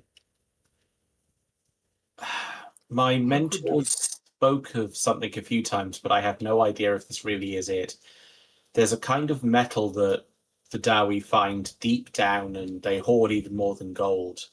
It makes some of the densest armor that you can find in any of their kingdoms. They refer to it as Gromril, but I have no idea if this is it. I'm just speculating. Fascinating. Well, as much as I'll have to note this down for curiosity. But unfortunately, I don't think a lump of Gromril will be something that constitutes we can take to defeat this. No, it wouldn't be any use to us in this state. Indeed. There's no human forge that could make use of such a thing. And there are only 2 people, maybe 3 that I know of who might be able to make use of it, but 2 of them are a letter away, and I don't even know what the third is. Fortunately for us, there's a dwarven smith in town. This is true. Either way. Next, following over, Rodlin is going to go over here. And All right, see. I will come back to you after Thess. But I will say, Oscar, as you're looking over this last bit, and Rodlin, after Oscar mentions that you would have likely recalled it, but this appears to be similar to some of the chunks of strange pieces, the large chunks on a shelf outside the room. But Thess, making your way up here, climb check's not necessary. It would just take you a moment. If I can get my damn camera in the right spot. All right. So first and foremost, there's what appeared to be a very, very fantastic looking basin down at the bottom, but it is simply just that a pot, a place to store water. Up here, however, rotate the camera again. First off, I need another perception check. Okay. My die rolls have been uneven today. Please, oh please, oh please, I could use a perception check that is successful. Ha! Even on. Exactly even on. Delightful. And only by the fact that I had a good meal recently.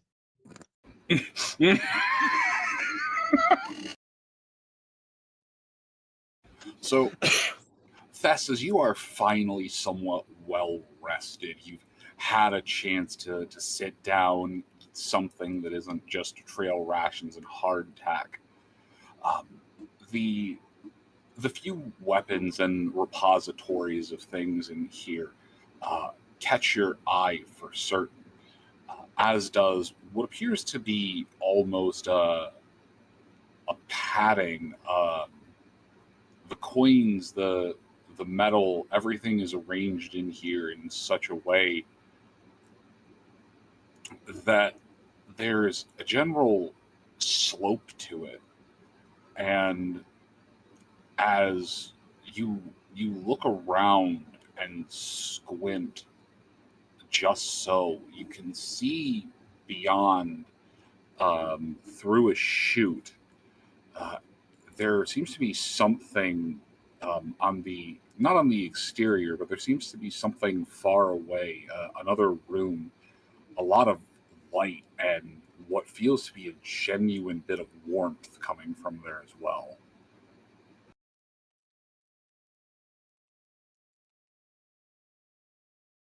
However, not getting completely enraptured in the thing that you barely passed on.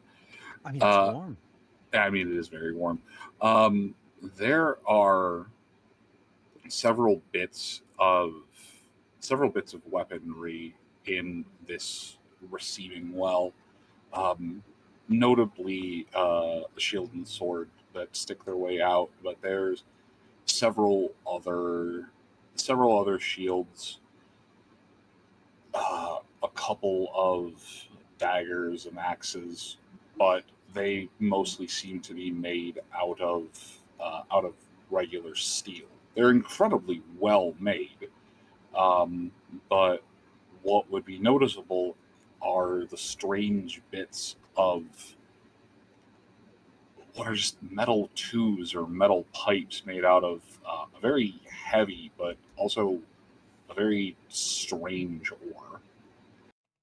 I'm going to pick them up and take a look at them. I also have lore engineering, if you would like me to make a roll. Please. Thank you. Also, I will say Go ahead. before you, there's a few stuck in the that have been made their way in, but there's something buried down in the bottom of the pile. You can see a handle sticking out that looks a little bit differently made from the rest. If you're brave enough to fish in for it. Oh, absolutely. I mean, we were told, I was given the impression there was stuff in here that could help us. So the well-made shield that seems to be of a higher quality, which I think you did mention there was one. Yeah. I'm going to pull it from here and drop it down. Okay. No, yeah, because like I'm 15 feet up. I'm not gonna. I don't have a good way of lowering it. And then I will also fish out the sword, or the handle rather.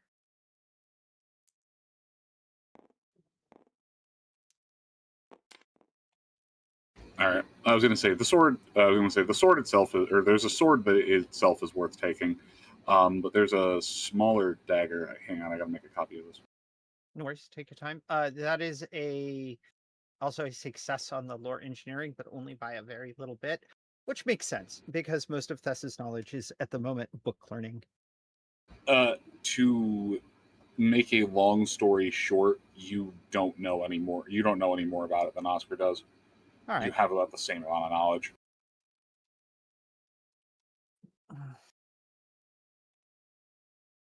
Okay. Could be useful, but not now. So this chute, it is a downslope, you said? Like Yes. it slopes into this room. Yes, it slopes down at roughly a 60 to 65 degree angle. It's pretty steep. Yeah, I'm not going to be climbing well, that, but more it's than good to- that, it's also not wide enough. Okay. But yeah, grabbing the dagger, which, let me see, can I make that handle any bigger? Clank, clank.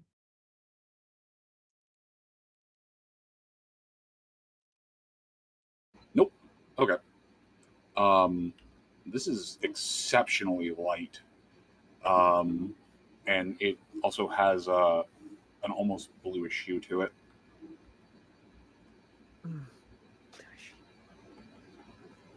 But it's just a dagger, and it looks like an offhanded one at that. It's strange that this would be the only thing to find in amongst the lot. There's got to be more in here then? Maybe? Let's see. You're going to grab that. You're going to grab that. Okay, let's see. Sword's gonna follow you. Light. This is lighter than it should be. Ow. Alright. Lucia, give me a...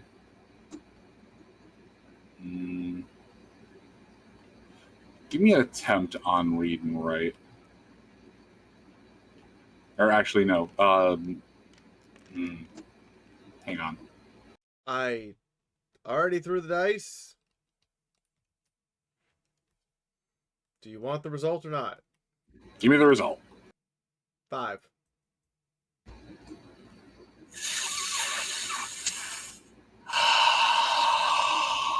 Fantastic.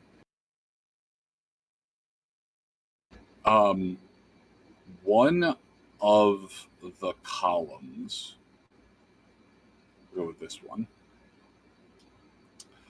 One of the columns, the wording, as it seems to be central pillar, central pillar, central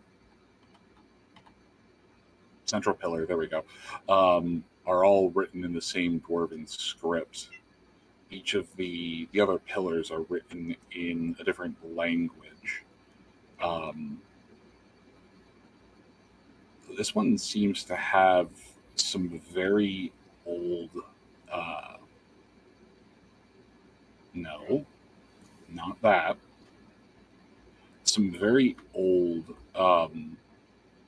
Kislevites written on it. It's far more of a proto style, similar, if I remember, if I have any knowledge of the right realm, I think the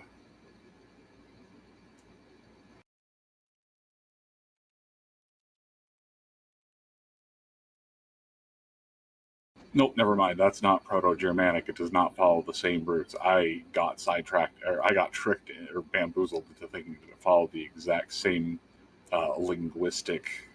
Anyway, very, very old script. Very old style of writing, but it seems more of a... I was, the equivalent of someone writing so and so was here. Oh, I got reset. Okay, that's why. You got promoted and then turned to black.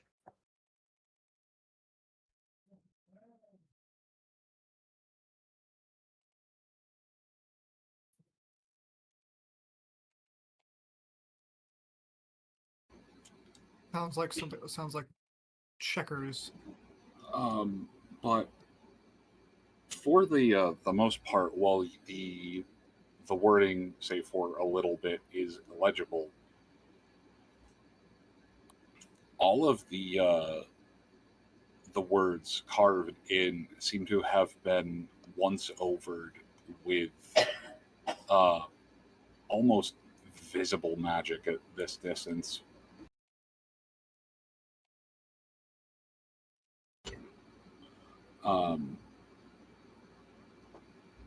But whatever this circle is, it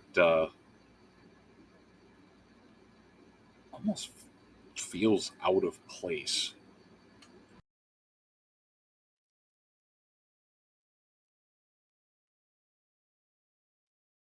Like like neither Skaven nor Dwarven. Yeah, Dwarven could be Dwarven possibly, but this is definitely not Skaven. Um,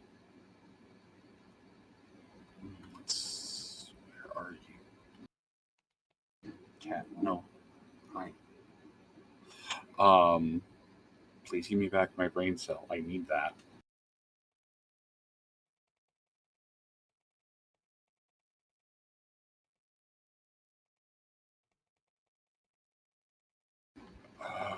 Let's see. I need to do.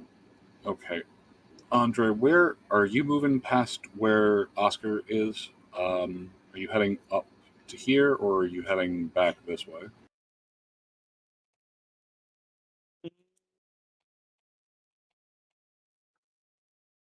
Tabletop Simulator will let me back in and stop being weird. Here we go.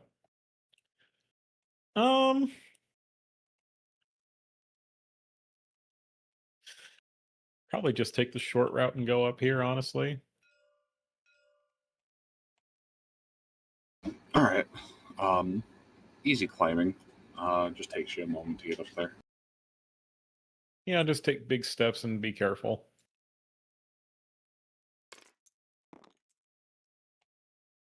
And then just to cover our backs, we'll start by looking over here, but also, I mean, like doing the least adventurer thing possible and looking up and looking for loose things on the ground, like tripwires. Okay, so as you actually take a moment to safely scan your place around,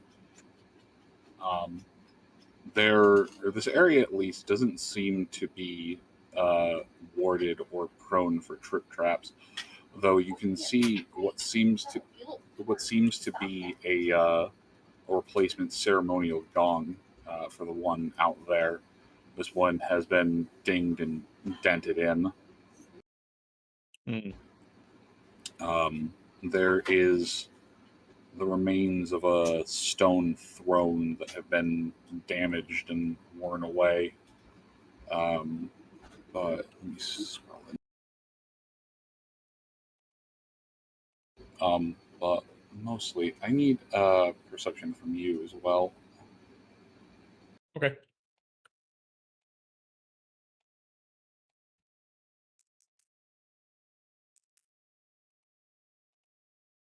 Mm-hmm.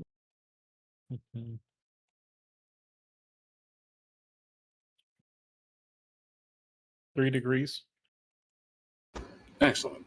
So, in addition to the mace, there is affixed to the wall, the wall on this side, where what appears to be something of a lever. And looking up, you can almost see what appears to be a different or a change in the architecture running over to the far side of the room.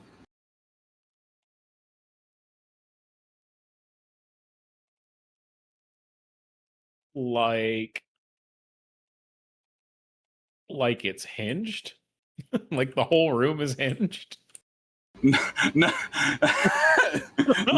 No, it doesn't look like a break action treasure room. Don't I was tempt about to him, say- though. That will become a thing. That sounds like I'm- something I would do to a player. I'm definitely gonna keep that in mind, though. Fuck. All right. If anything, it's a tube-loaded treasure room. Come on. Andre just looks at We're Niaro. only saying half of it. It's actually a double-barreled treasure room. One giant potato launcher. Get Dare I Goldschlagen, just pull the lever without saying anything? get Goldschlagen, bitch. Andre's in a mood. He'll just pull the lever. You pulled the lever. Rodolin, please roll me perception. Okay. Is this based on magic sense, or is this based on... This Regular is based perception. on your old man eyes and ears. Understandable. Oh, please don't crash. Please don't crash from that lag. Ah! Come on.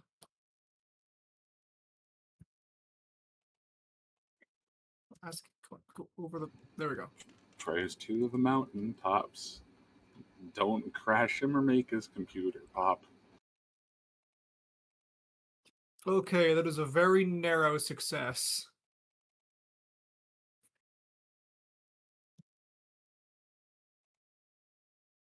From where you are, as Thess would have been facing the other way at the moment, you see over on the stone wall what appears to be something of either a brazier or a torch sconce or something.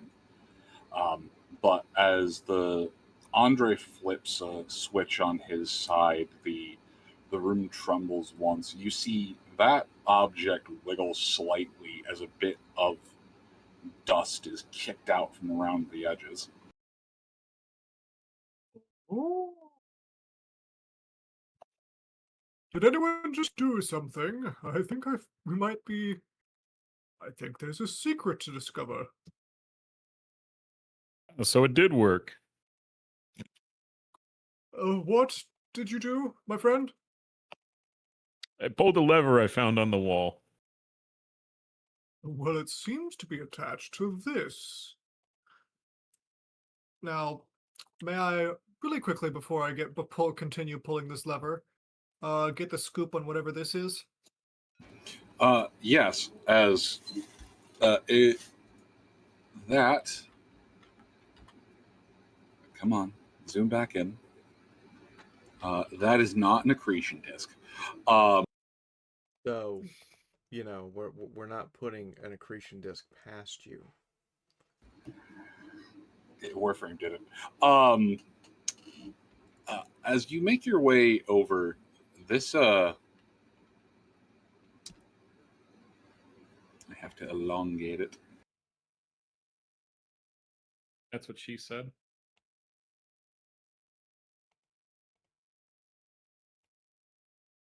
Damn. Yeah, that's what he said after a very disappointing day.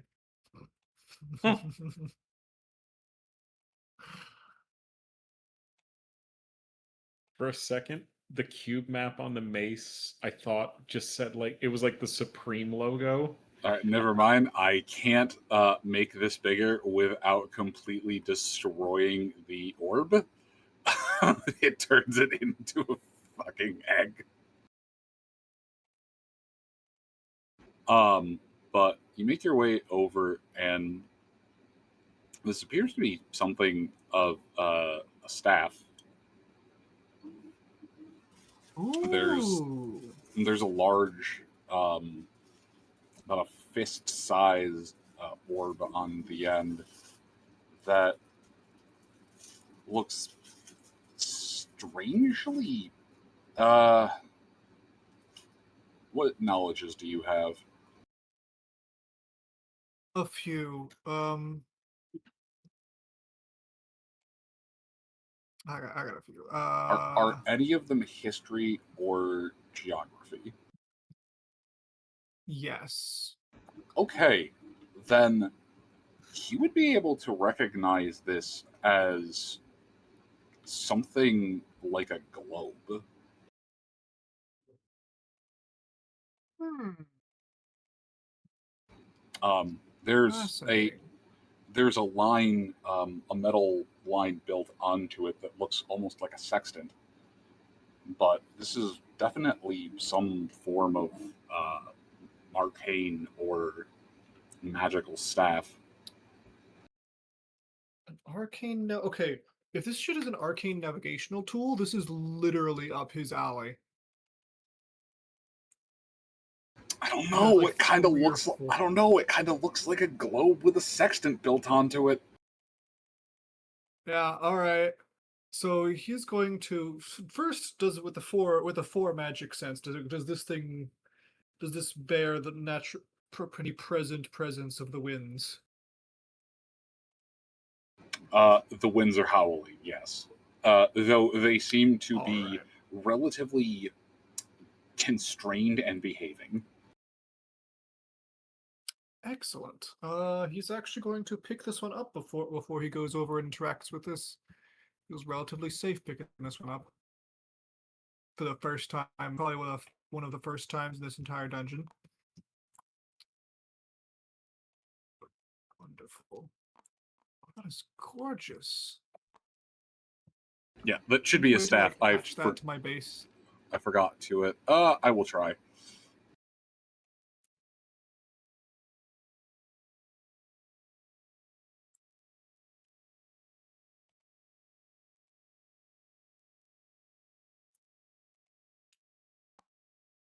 Done.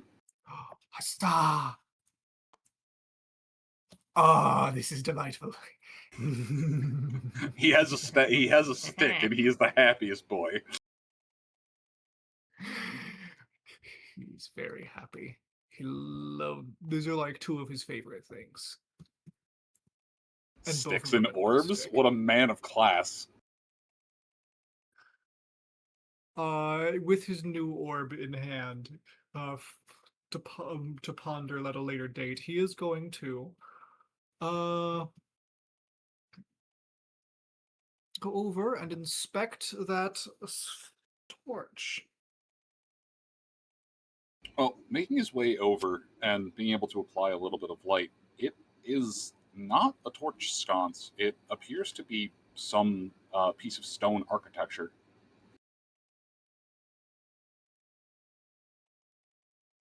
It does look like it would move. Doesn't look like it. Or does or does No. not? Does. In that case, we're going to shout, "Everyone, please keep your eyes sharp. I believe there is some sort of secret here that our friend Andre has begun unraveling. I think it's a series of switches or levers. Look for anything that moves after I pull this." All right. I'll keep my eyes open. Pull. Thank you. Pulls lever. All right. There is a bit more of a shuddering inside the room. This time, a bit more obvious. As well, there's a bit of a rumbling from within the water as well. But Pull the lever, Crunk!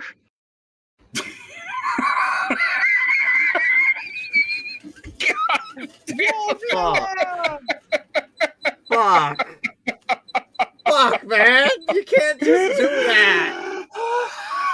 You gotta warn us!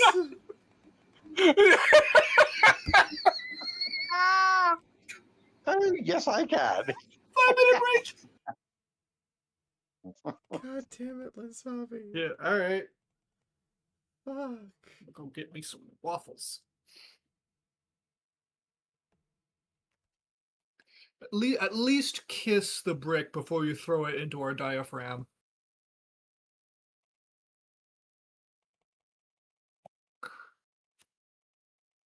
I shall return. I hunger. Food does sound good.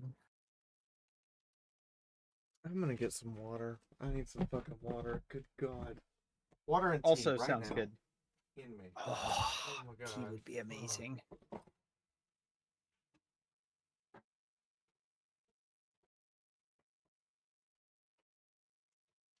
But yes, you guys were playing with all these levers.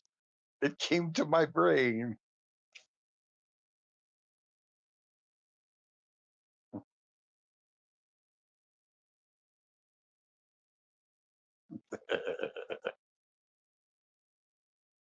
Woo!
Mm.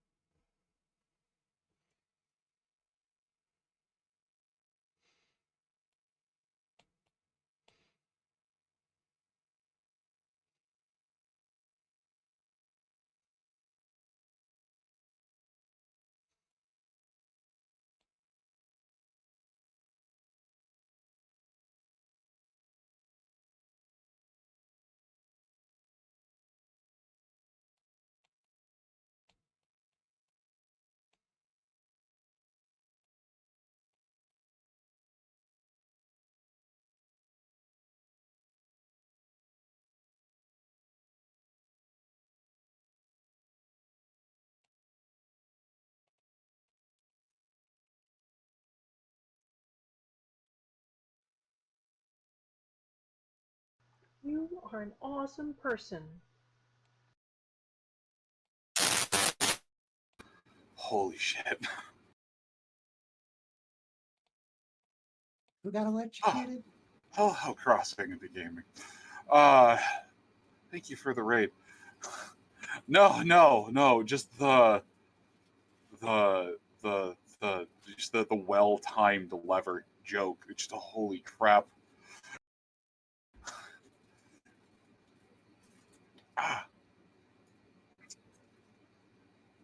Yeah, sorry, we're just on a break at the moment. Lenzabi hit me with a well-timed pull the lever moment, and I was laughing so hard I thought I was gonna black out. Hey, I aim to please. We've been having a lot of fun here. Also, you never know when Cletus will strike next.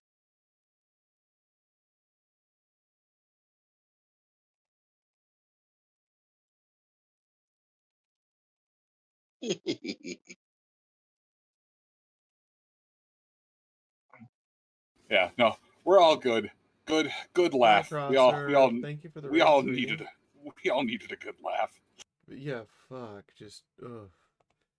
You gotta warn a girl before you do that shit. Oh, holy shit! Yeah, I'm sorry if I hit. I'm sorry if I blast anyone's eardrum. Oh my god, dude. I mean, if I gave you a warning, it waters down the impact.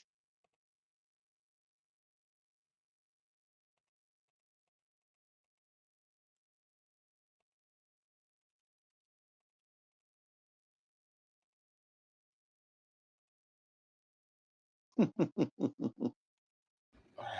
right. Well, whenever everyone gets back, well, Lucia, you're back at the moment. You're poking around.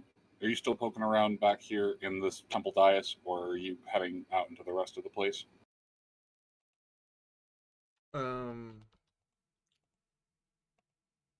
She's gonna take one more look around, just to see if anything, immediately screams, hey, you should, investigate that in particular, and then head back to see what this secret place is.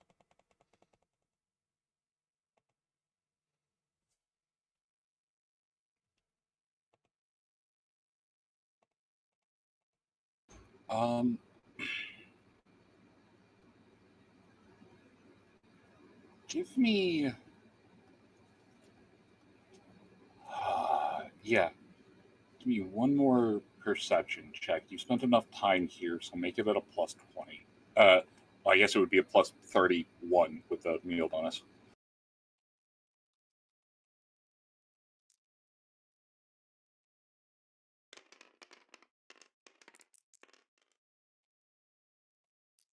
$29.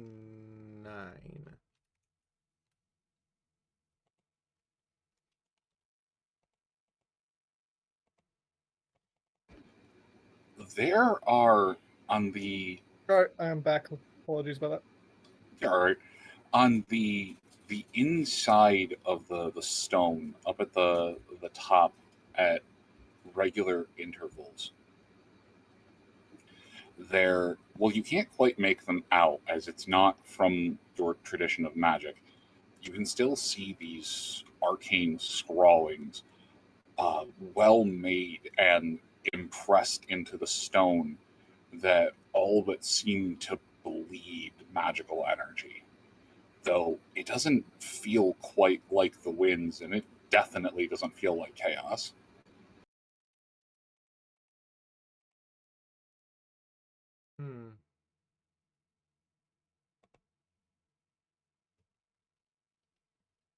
The best way to describe it is that it feels safe.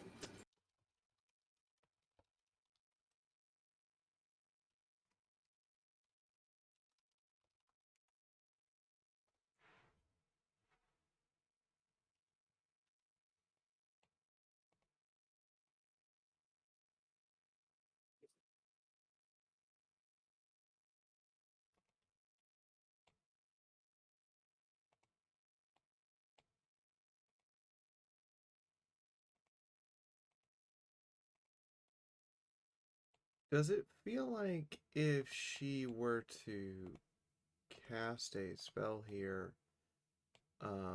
it would be a safe place no matter what? Is it that kind of safe? So long as casting a spell, yes. Intentionally cracking open a rift, either seems like it would force it shut or simply do nothing. But a simple spell, a simple tap of the winds, it seems like it would funnel it through like a wind tunnel. So this definitely doesn't seem like somewhere the dwarves would probably have then. Because dwarves don't, usually don't cast magic. Hmm.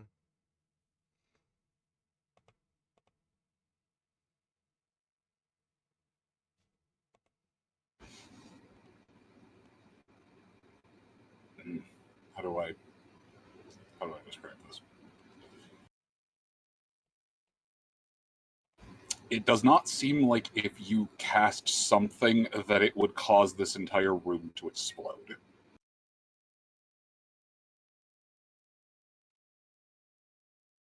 The magic coming from them seems extremely structured and orderly. Mm-hmm. No, I understand. Creeps her right the hell out. Oh, you know what? Here's a good way to put it. Yes, it is definitely strange, but the best facsimile would be the magic is similar to the way the energy in Thess's mace is bound.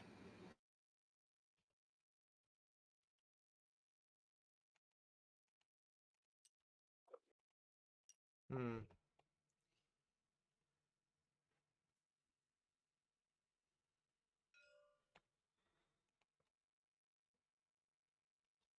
Also, with a 20 on the far side of the wall, you can see what appears to be some strange stone torch sconce or similar pointed up.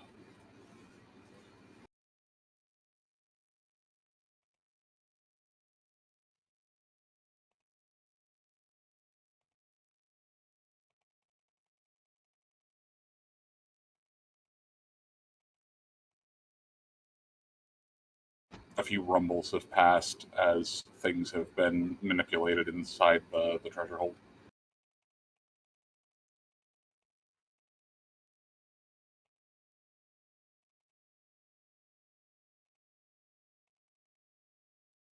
Okay. So she's gonna head back to everybody else. What did our intrepid knight find? So thank you, as you gallivant and thank you, as you gallivant and cross your way over, Andre. First and foremost, does the mace speak to you? No, because it is not a bladed weapon. However, I do have a ratty friend who could use a magic weapon. I am back. All right. Hello. Unlike the hammer out there, if you pick this up and hand it over to Niaro, it does not cause his arms to comically fall to the ground. He is able to hold this aloft, and with a couple of good swings, there's a nod up to Andre. Niaro likes the smacky ball. Good. It's important you have something that could affect the ethereal kind of creatures like the one we saw just earlier. Normal weapons will pass right through them, but a magic weapon like that, well, it will affect it. Niaro nods enthusiastically. Besides, I think you kind of deserve it with how good you've been. Swish, swish, swish, swish, swish, swish, swish. He is going. Are you kneeling or are you still standing up, Andre? If if not in immediate danger, assume Andre mostly kneels to get eye level with Niaro. All right. He leans over and in the most platonic, animalistic type way, he leans in and would take a moment, licks the side of Andre's hair, essentially just grooms his hair back for a moment before pulling back, cocking his head to the side. No need stress, Andre, friend. Your people friends, your rat friends. We here, we beside you. We stand tall. We shield wall. I don't even know if you intended to rhyme, but that came out quite eloquently, Niaro. What rhyme? Can Niaro eat it? Words that sound at least similar and go well together, like stand tall and shield wall. Oh, like Andre and Prey. Yes, yes. Yep, exactly. The moment that you all realize he has a much higher fellowship than the rest of this game.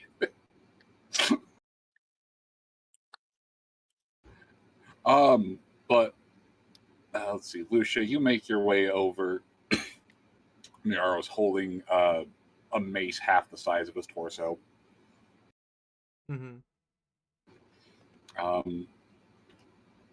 Andre seems to have a very recently wet patch of his hair.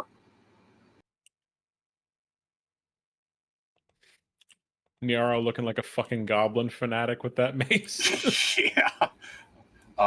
Lucia, having lived with Maury your whole life, you can tell that Andre was just very recently animal slaughtered.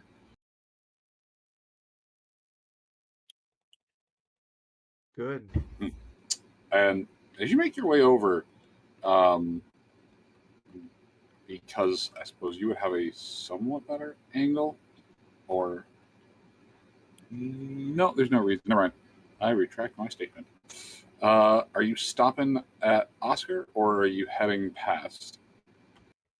She'll stop at Oscar. Okay. He looks dreamy as always. I mean, Oscar is there. Hello. Oscar is there. Hello.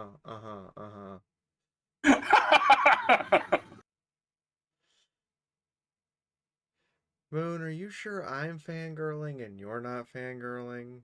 I was going to say, I'm not sure how I'm not sure how Oscar would feel about, like, the meta narrative is bigging him up here.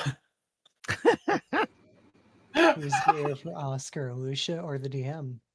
Oh, I'm sorry. No, you're not. Don't lie to me. I'm not lying. Anyway, so he's standing in front of a pile of weird scrap metal ore, and the like. Sword is moving around him like a guard dog or guard rat. Mm-hmm.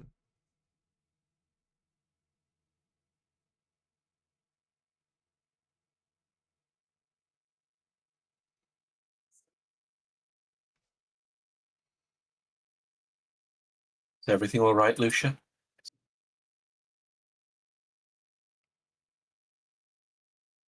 Yeah, just the dwarves were doing something, and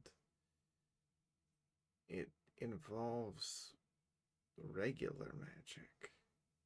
Just Not their roots. not their runes. No, it just bothered me for a moment. I had to look closer, and then I realized, yeah, no, it was very different.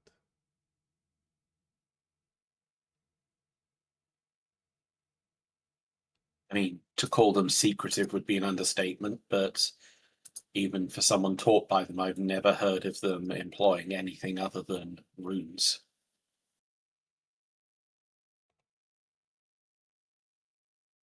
Now you know why it is weird. Although it wouldn't be the first secret they kept from mankind.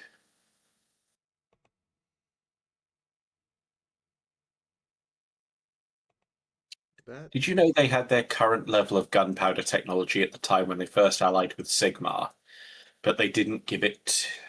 I mean, they only helped found the college in Nuln 200 or so years ago. It took them over 1,000 years to decide that we were mature enough for their weapons. I mean, there's probably a lot they're not telling us.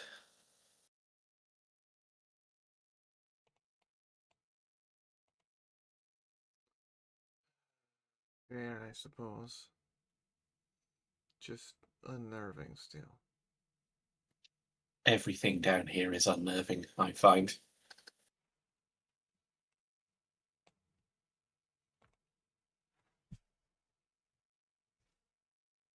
This vault, I feel like something's going to happen every second we stay in here. You know, it's like we're waiting for a shoe to drop. Now the one thing the Imperium needs: tinfoil.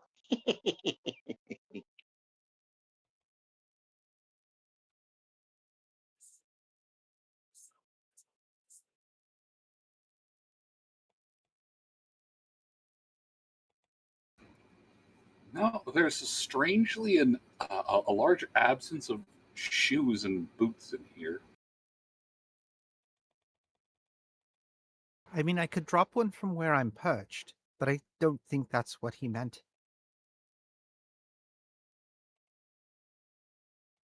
You think the dwarves just barefooted it around and like tracked all like the cave dirt on their toes? Dwarves are never barefoot. I once heard a rumor that dwarves had 6 toes on each foot. I have no I idea. don't think that's true. I mean, they have 4 fingers and a thumb. Why? So Sorry. every creature usually has the same number of toes as it does fingers, if you look at the animal kingdom. So if they have 5 fingers, surely they just have 5 toes. One presumes. I mean, that follows for my people. I rolled a 96 for common knowledge, so we're gonna roll for it. Andre will confidently state, "I thought dwarves had like a mono foot, like a horse hoof that they put a boot over. Are you telling me they have toes?"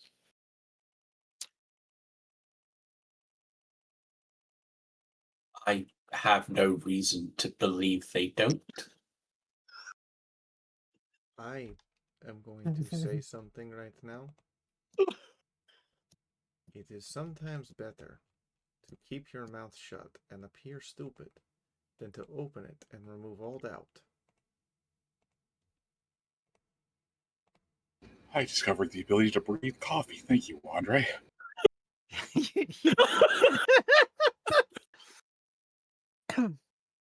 Gotta inhale a little caffeine straight to your soul. Maybe that was the beastmen I was thinking of. I don't know. That seems the more likely case. Although I suppose no one here has seen a dwarven foot, so we can't prove it one way or another. It's literally a skeleton and one outside. Yeah, there is. I've seen barefoot dwarves. Well, one barefoot dwarf. You know what? It's not important. Oscar, I have a question for you. If you have a moment. Hopefully I have an Too answer. deep into more RP. Before we get too deep into more RP, what happened when I pulled the lever over here? Oh, there was an additional shaking. You heard the sound of something move in the walls and the ceiling, but there wasn't anything immediately noticed. Okay. I will begin attempting to identify that. Actually, those of you who have knowledge engineering can roll that now. God, why are you must you be all the fucking flying? There we go. Yeah, sorry, the collision is collision-y. I will instead choose to believe that the roof stays up because the lady wills it. That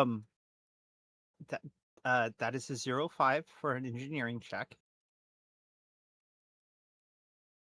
I'm gonna let someone else handle this one.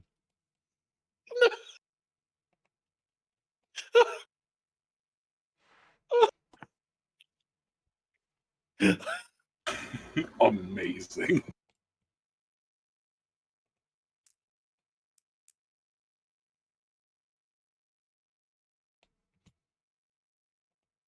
All right. Well, Thess, on a 0-5, well, you're not familiar with the practical name or the terminology or anything of the like. There definitely appears to be some control mechanisms and other, if not hydraulic or lever gears, than something with an actual large tooth and chuck gear. But the lever or whatever Rodolin had just moved, they seem to be in the process of completing something, though whatever it is a multi-step process. Right. I think there's Rodolin, did you made that happen, yes? Like looking down at Rodolin from like where she is perched. Doom. Hi. Yes, there is a yes, hold on. Oh, you're fine. Wandering back over here. You're fine where you're at. I can see you from here. Fair. You're fine. You're fine. Glitch, glitch, glitch, glitch. Gmod collision noises. So Rodolin just bounced all over the place and then ended up standing perfectly fine where he's at. I think we have a problem, everyone. Yep, Yes, Rodolin got rather stuck in the perplexing collision experience. layer. I have witnessed things. Strings of ones and zeros. Caught in the Matrix, are you? There is no step. Apparently. Anyway.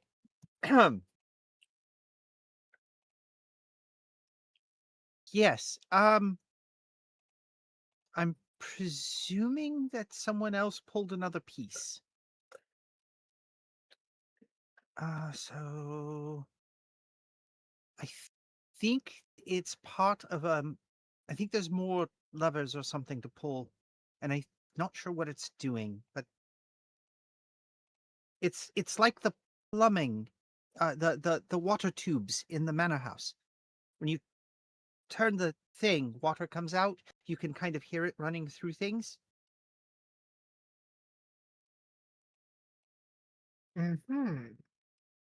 Indeed. Yes. So there's I think there's more things to pull or twist or something. I suppose. Well, let's start looking suppose around. they would. Right. Absolutely. What'd you say, Oscar? I said we'd better start looking around then. I mean, I'm a little worried that anything we trigger might be dangerous. So be careful, everyone. Indeed. In fact, Lucia, what was it you said about something strange magic? Judging from what the dwarves were messing with over there, it appears to be a circle designed to allow for all forms of casting without any potential. It's like the circle the elves supposedly have. I don't believe the elves actually have that for 2 seconds, but it's the thing of it. It feels like that. Hold on. how old would we? Do we know how old this might be? We have kind of a guess. Let me think. What do I know? What do I know? History. Here's the case. Looking around, Moon. Sort just looks up at Estes is nerding out over there. That's an elf mode activation. Looking around at this and remembering what I know from working with Meberhal for the year we were in the field, is there a good way to estimate how old things are without, like, the player doesn't know enough about archaeology or about alternatives to radiocarbon dating. Okay, the best way to estimate in terms of archaeology, because this player does know how to do this kind of stuff. Yeah. The best way to understand archaeology from the perspective of getting estimates of things without using radiocarbon dating or something like that is to take a look at the things around it in the same layer. Contextual clues are more important to archaeology than the actual object itself. Right. Let me get down from. Okay, hold on. I mean, Wait a that. But what I was going to say is that as you start looking around, the elven statue down below, not so much any of their apparel or attire, but the specific way the bow is designed.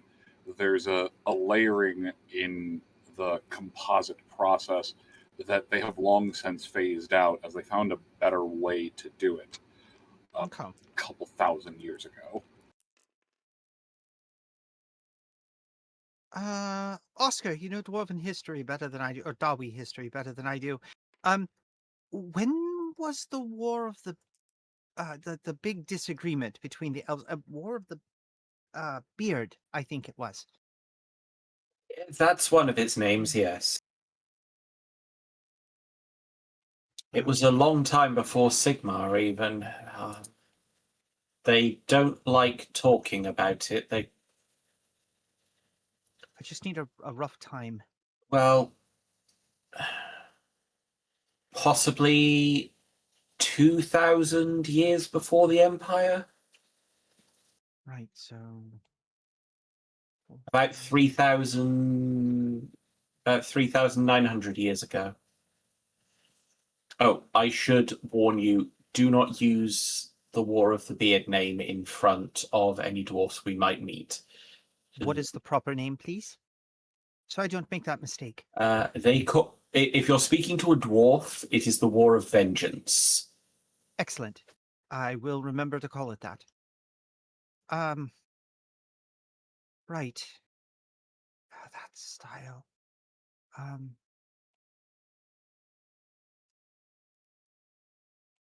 gonna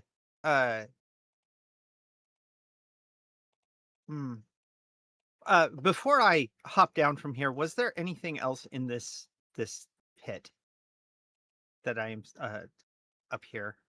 You said there was something at the bottom. Yep. The reach in the dagger is pulled out, but as you disturb that around, Before I continue Yeah, I was gonna rambling say- about archaeology. yeah, as you disturb that around, you pull out an ingot that has a what languages does she can she read and write? Fluently can read and write about 5 or 6 things.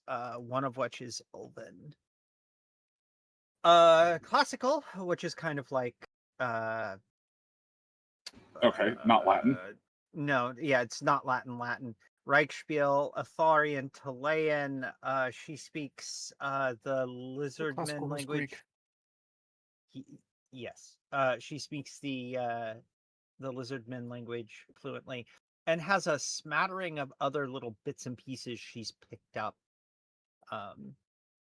So if she doesn't read it natively, she might be able to recognize what it is.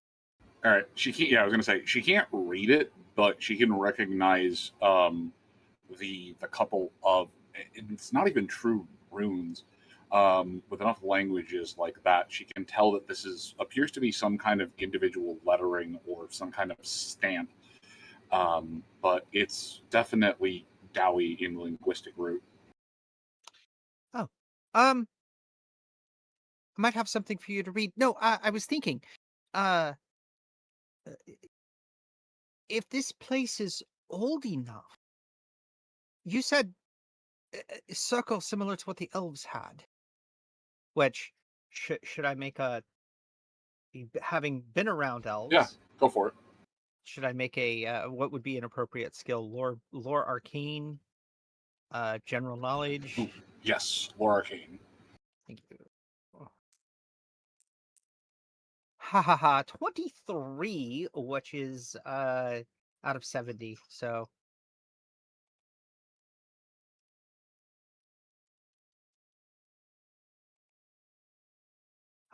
It definitely looks at least somewhat elven in nature, though the raw, unpainted, truly unfinished stone is a little off-putting for elven aesthetics, not for this place. wonder. There was a time. You sir don't speak of it very often. When dwarves and elves worked together, and were allies, close allies.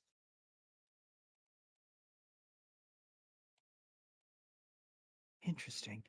That would make this My place mentors barely talked about it. that would make this place very, very, very, very old. About oh, I would think 8,000 years? Maybe? Might be a bit younger than that. And I clamber down from my perch.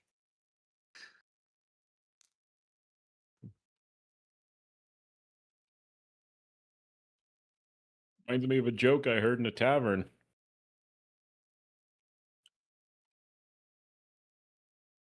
That be? Well, do you know why dwarves use axes and not hammers?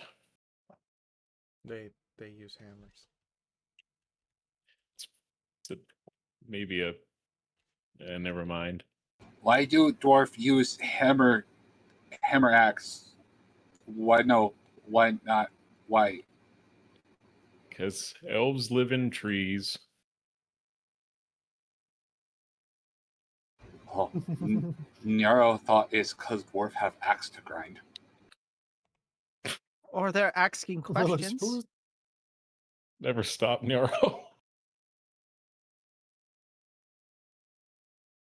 Squeak. All right. Oscar, I found this. I know what this is for. This ingin. What I don't read Castellan at all, really. Okay. So in the meanwhile, Rodolin has old man his way over to the ruins to go and inspect them. And quickly recasting his second portent inside the circle, specifically the three runes up above would give off a faint flash of light. And Rodolin, there's a brief moment of resistance before, almost as though someone turned a faucet, the magic is allowed to flow in. And there, just as soon as it turns on, it shuts off. Enough that you're able to call forth the spell, but not a drop more. fascinating. So that's how it works. As well there are pillars down the center. The three of them all seem to be written in Dwarven script, though it is a bit older than what would be known as common Dwarven nowadays. I'm sorry, but anyway, as the group of you are speaking, there would just be a faint gust of wind, I suppose, through the room. The fire waves once, but just as soon as it comes, it passes. I'm sorry to interrupt you all. Just No worries. Still seems to be some. The mechanism's still working. It's got to be another switch. Yes. Also, Oscar, do you recognize this metal that this dagger is made out of? It's blue. do you have the ingot as well? Yes, I do. Yeah, I'm Okay. carrying both.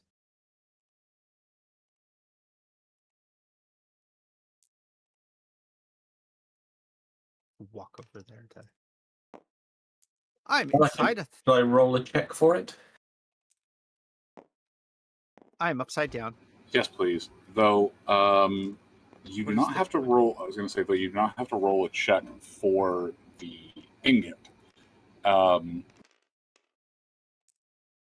as that is just simply stamped in with 4 dwarven letters. Well, that's an 11 on my knowledge check, so 5 degrees of success. Okay. So the dagger itself, you're not entirely sure. Again, it's definitely not steel, and it's lighter than the other metal pile. This ingot, or the ingot she passes to you, has hard stamped into the metal the dwarven letters GRML in what appears to be a square punch.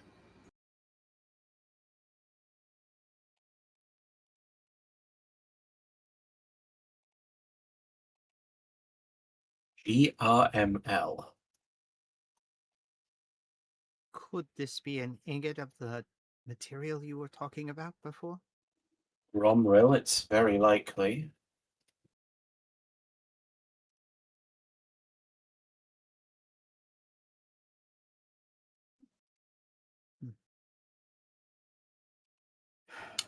It's dense, but it's solid and well made. It's also a very old casting, as the whole thing has a bit of a layer of dust on it.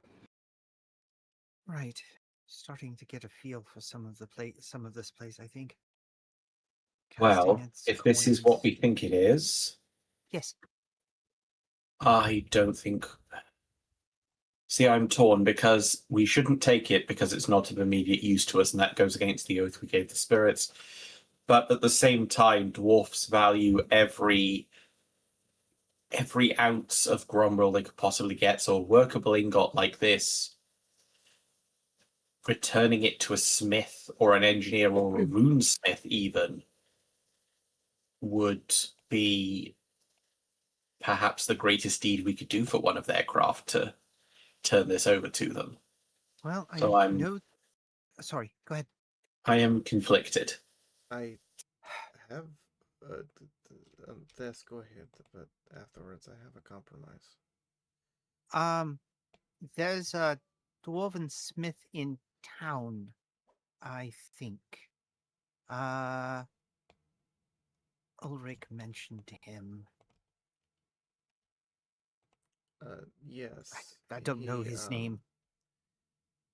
He gave me the weapons on loan for the jewelry that I was wearing.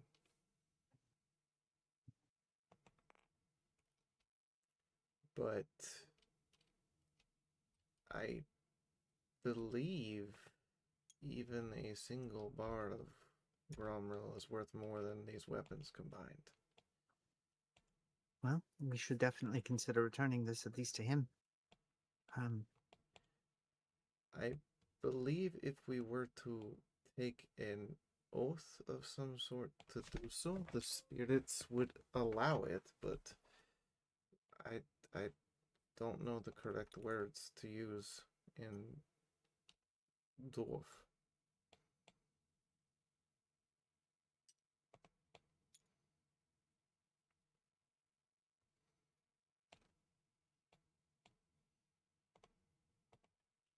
I don't either. I mean, a promise to make sure it makes it back to the one of their kin, I think probably be enough.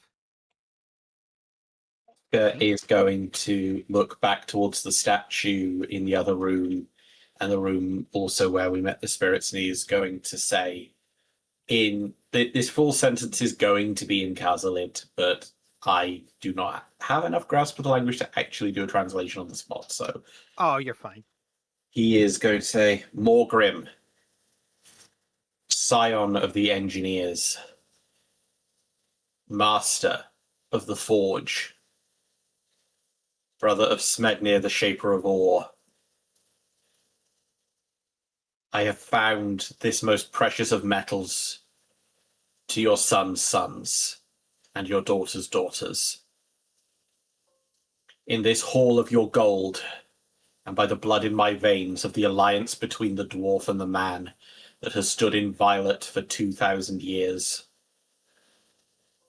I swear to take this Grombril from this place and see it in the hands of a craftsman who may do it honor. With your blessing."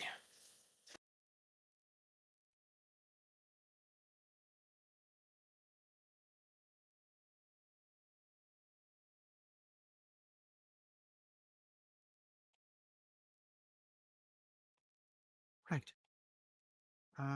You should hold on to this then.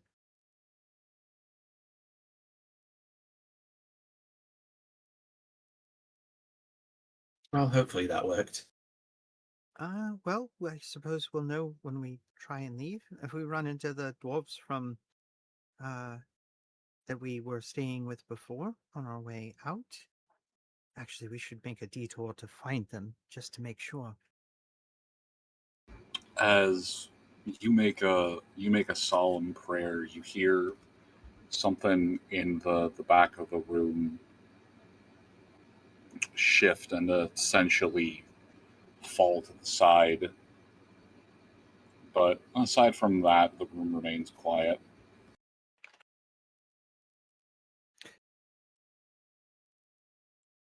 All right. Is there anything else in here? Almost On that certainly. note- This. Sorry, like, It's okay. so on that note, we should probably try to, in addition to our other conversation, can try to make rolls to look for those other switches. So, yes, and if you could all keep an eye out, there's another one of these. This dagger is part of a set. It's a parrying dagger for the offhand, Fascinating. similar to the I'll keep style I practiced one in Toralasso. my eyes peeled.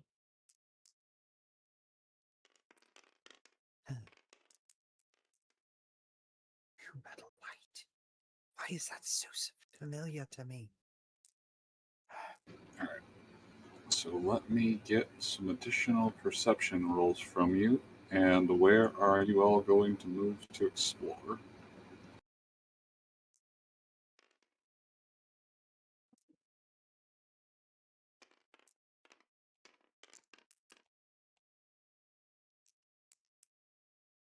Oscar is going to make a thorough inspection of the back wall, and he rolled a 29. All right. Andre wants to go to the Rodlin statue. is. Okay. Yeah. Yes, roll. Rodlin got a 34, and he is going to be starting where he was over here, and going clockwise. Right. All right. That's just going to start where Rodlin was and work counterclockwise with a 42. Oh.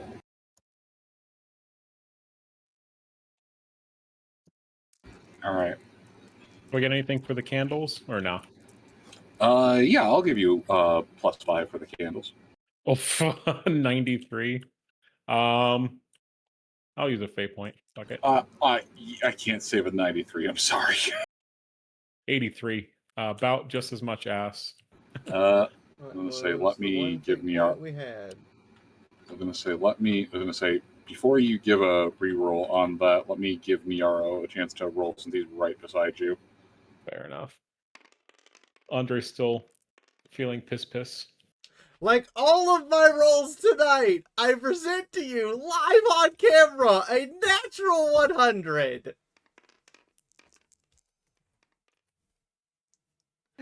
Meanwhile, I think Damn it. we'll. So I know why you got a natural 100. Niaro got a natural 5 on perception. So go ahead and put the go put the fate point back. Ooh. So she rolled 0, 0, 0. Oh my. Ouch. All right, Lucia, as you are walking, you proceed to miss your step, and you stumble over a small pony keg. He stumbles over Now, a who left that small there? what? Pony keg. Pony keg, specifically the size. Yeah, it's It is not a keg shaped like a pony. couple of gallons, I think. Man, you got my hopes up there that it was a keg shaped like a pony there, Moon. I'm sorry, it's a quarter keg is probably the better term to use. Yeah. So I'm trying to work out about 5 or 6 gallons. Small. Okay. But you trip over it, and Lucia, you hear inside what can only be described as the sound of sand shifting. She looks at the keg. Does she feel like the keg is looking back at her? No, and instead, she looks. It looks.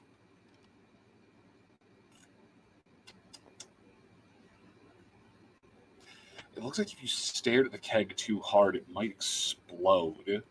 As the smell coming off of it reminds you strongly of Oscar. She steps very carefully away from the keg. I think I found the gunpowder. That is a sizable barrel. That's with more gunpowder for the manor house. There are I was gonna say, if you show Oscar, you recognize this as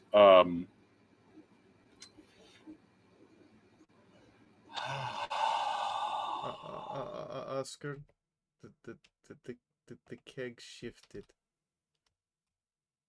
Is that bad? I mean, unless there's an active spark put to the powder, it's perfectly safe. Just rattling it around won't make it explode. Oh. Yes, there is no active spark. She does not accidentally blow you all up like the Davy Crockett. No. Hold on, I have to correct you here.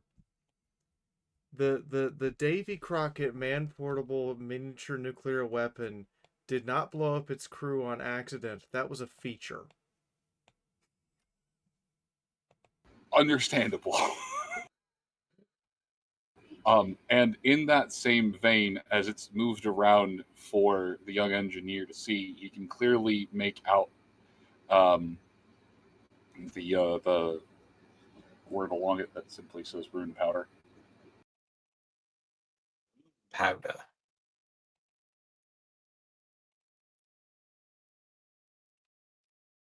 Letterau, I don't think this is going back up to the manor with us. This could be our answer to the gate. Excellent. If we think we can use it, then yes. Oh, all right. Ingot, coin, weapons. if a couple of the Skaven are capable of carrying this barrel for us, if we can escort it down to the gate with a decent enough safety fuse and good time to run, I can't imagine anything built that would withstand this whole barrel going off directly next to it. My only concern with that is it might set off the warp stone that was used to rebuild the gate. Yeah, that's fine. Andre, friend, Nyaro too short. Flip, switch. Nyaro too short. Too short. Oh.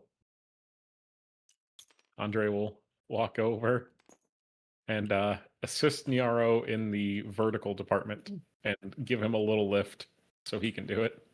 You do so, though, with 2 flubs, or with the 93 on perception, there is a reason why you could not make heads or tails of wherever that switch would be, as you noticed a very Thesserau-shaped person in that gold statue.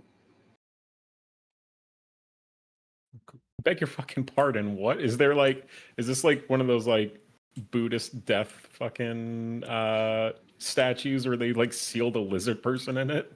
No, as you get closer, you notice that the statue is not of a human or of a Dowie, but of some kind of lizard folk. They took a lot of artistic licenses and they made them look dapper as shit, but no, it looks like it's either whatever one of Thessa's people stylized as a gold statue. No, it is not a death Buddha. There is no crunchy surprise inside. You cannot crack it open and receive. I almost said Argonian dust. Fuck. God damn it! We rolled a 98 on a roll for sensibilities on this one. You are an awesome All right, person. well, Andre's gonna look at this statue for a minute after helping Nyaro, of course. Then you Anyone better call do it out- before you Well, help Haven Nyaro, Studios. Okay. because this will trigger a cutscene. Okay. Hello, Andre will call Raiders. out to Thess. Just be like, Thesserau, I think it's best you look at this. What? Sure, of course. Not really seeing much over here. I'm I'll all right. I'm on wave my over way. I'll wave like the light so like she knows where I'm at in the room. Clank.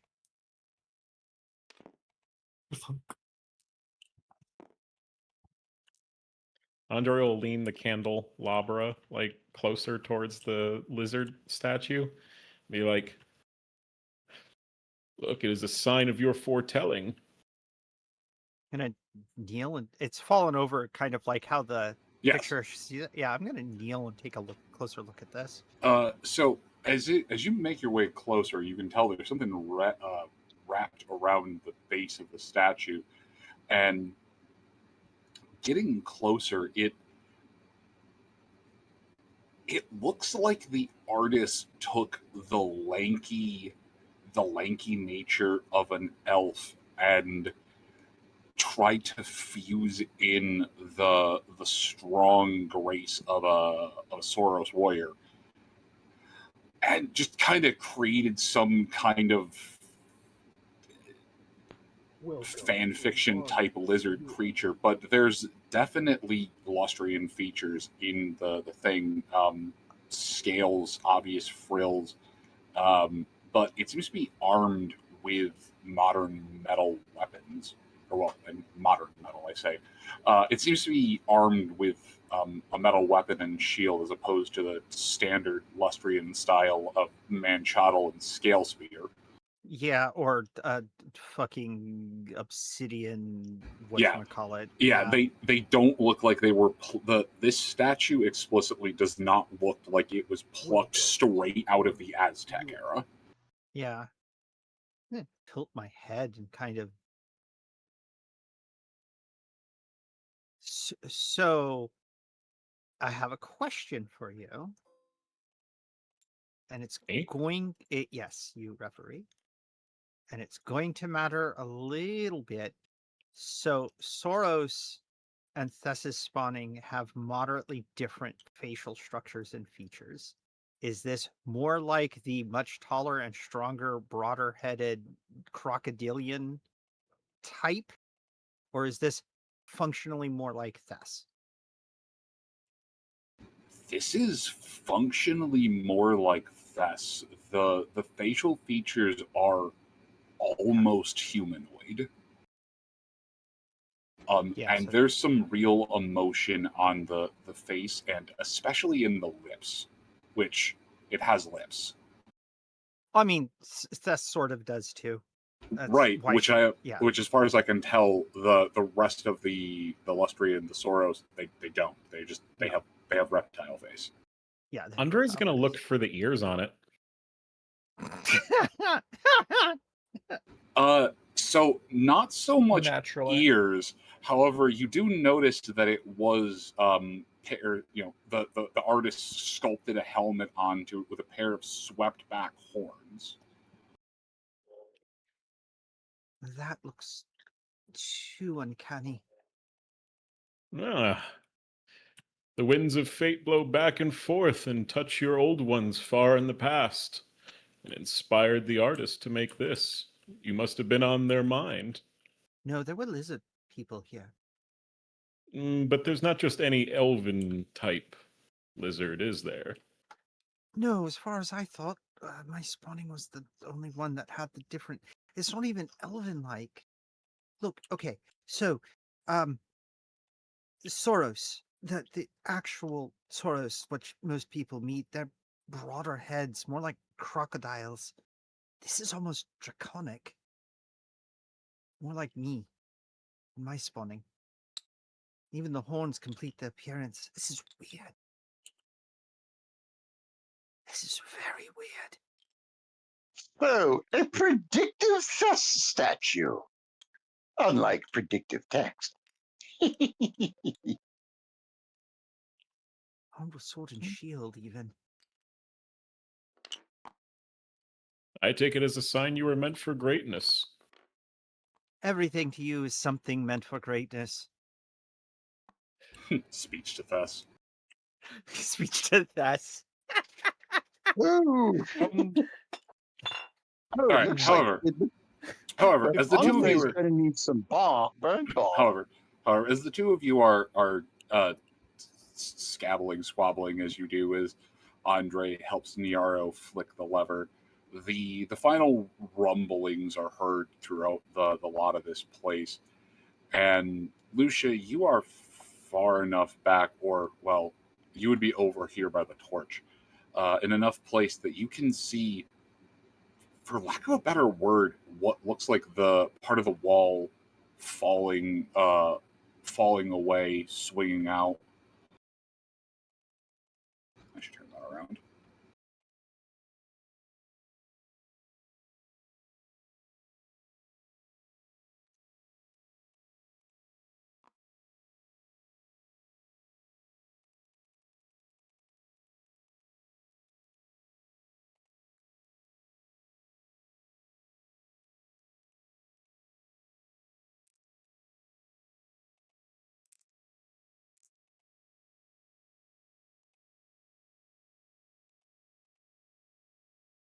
Yep. All right. There it is.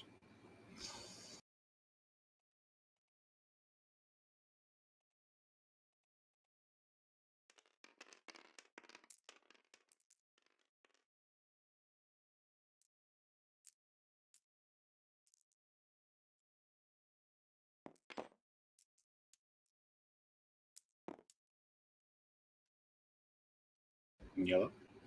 Hello. Hello? I heard you Hello? start Hello? to say stuff, and then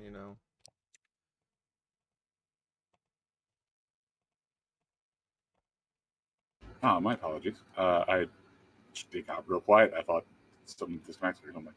Nope. You're good. Thess is trying to. This is a puzzle. Thess has a puzzle to solve.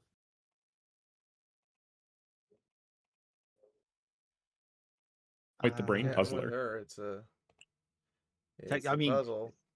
as far as she knows, she was her spawning was the only one like it. But here I have evidence that her spawning say, was not. However, as you're trying to figure out that there is, for lack of a better term, a hole in the wall that has opened. Oh, Oh, this will keep. It's kept for thousands of years. No more levers? Where's Hole in the the- wall? I don't see a hole in the wall. Ah! oh, oh. Well, look at that. See how if I looks like one of us finally found the trigger. As Lucia, you did the correct thing and didn't fuck with your switch on the far side. I purposely So we just have been randomly trying to guessed that not fuck with things. Yes, yours was in the upright position. I was waiting for you to hit yours and then just have to go around, well, shit, we fucked up the puzzle somewhere. No, I mean, that's no. Lucia is Yeah. not. Sorry, Doodle. Go ahead. Nope, go ahead. No. Amaze. No, sorry. It's a very GM-y kind of thing to do, is to leave one of them in the right position and not tell anybody. Yeah, I know, and I am honestly ecstatic that it was just like, nope, I'm not touching anything, I'm not messing with anything. I'm just like, yes. What's in this little hole? Is it a passageway? It is a passageway. Give me a moment.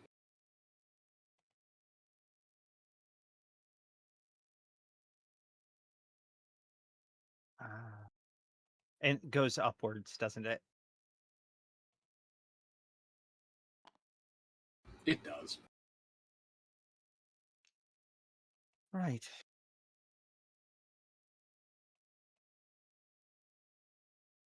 However, you can feel an immediate sense of warmth coming from this passageway.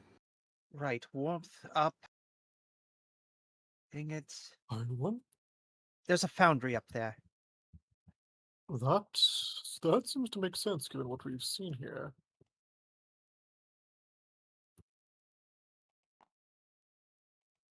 I wonder if the secret passage was as much of what we were supposed to find as the relics. Possibly. We should finish searching here before we go. Agreed. Don't want to leave anything that we might need, especially that pony keg behind. We should get a couple of Niaro's people to move with it. Just for shits and giggles, Andre will call Oscar over to look at this as well, because it is immensely interesting, the lizard statue.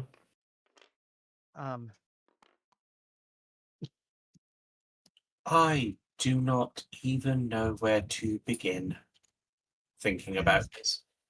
I don't either. I have a Baffling, few really. ideas, but I'll comment on that in just one moment. He's going to quickly examine this here mirror. No, that is just a really fancy ass mirror. Probably worth several thousand gold if you took it to the right place. It's just fancy and ornate. Sorry, go ahead, Doodle. No magic. Magic, no writing. You found a. I was going to say, I found a sword and that sword and shield I found, does it look similar in style and design to the ones that the statue was carrying? You mean these ones? Or yeah, the ones I dropped down from the pit. This one. Yeah, I'm saying, you mean these statues over here, or the ones out no, in the center hall? lizard statue. Lizard statue. They do. The shield is a slightly different style, as this is a kite shield as opposed to a squat tower shield. But the sword is in a similar design.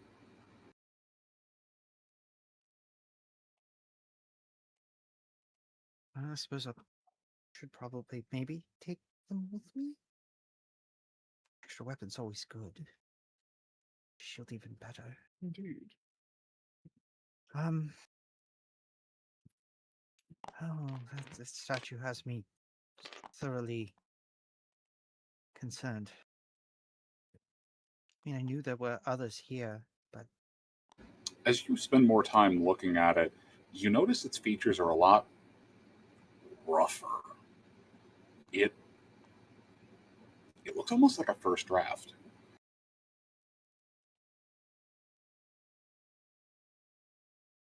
You'd hear Member Howell mention he'd sketch out something, tear it out, throw it away, grumbling about the first draft not getting it right. right, and, And you know, and I know that at least amongst the skinks, they sometimes when they build something, they build once for test. So, that's they. Do we know what the? I suppose we don't know. I can't read the language. I'm curious. What? yeah, there's The not a rest of Maker's this Mark and a weakest- date stamp on the bottom. No, like that's just like where did these dwarves go? Is kind of like her thinking. Like, Cotton Eye Joe. yeah. Yes, Rodolin. You mentioned something. Now, we don't know when exactly. Only that it was a long time ago that the lizard men were here. Yes, and it happened But around the same time the gate exploded, which, given that the cataclysm happened, well, it could have happened at the same time, within a few hundred years, give or take. and but that was long before the War of Vengeance. Yes. Yes, Hmm. I have a theory, and I've had one for a while, and Well, voice your theory. I think I've mentioned it. No, this place had multiple peoples working together. It's Indeed. unusual, highly unusual. Look, she gets up and starts to walk, gesturing to like little details, like the elven statue and the ring. This magic here, this thing here. I've seen similar design aesthetics in a few places, in a few ruins in Lustre. Elven ruins, Assur specifically. Well, they weren't really Assur at the time, I don't think. Anyway, and then this style of bow, they used it. Well, it was a style of bow they used up until the last few thousand years. Why would a elven statue be doing in a dwarven treasury? And then there's this. There's a statue of it's not a Soros. It's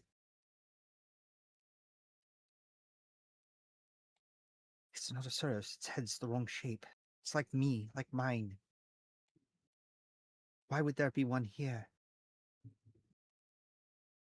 There is one consistent explanation. And then the visions.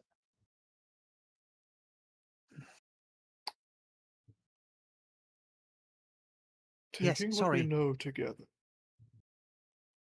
Taking what we know together. This not only were we supposed to be here, but like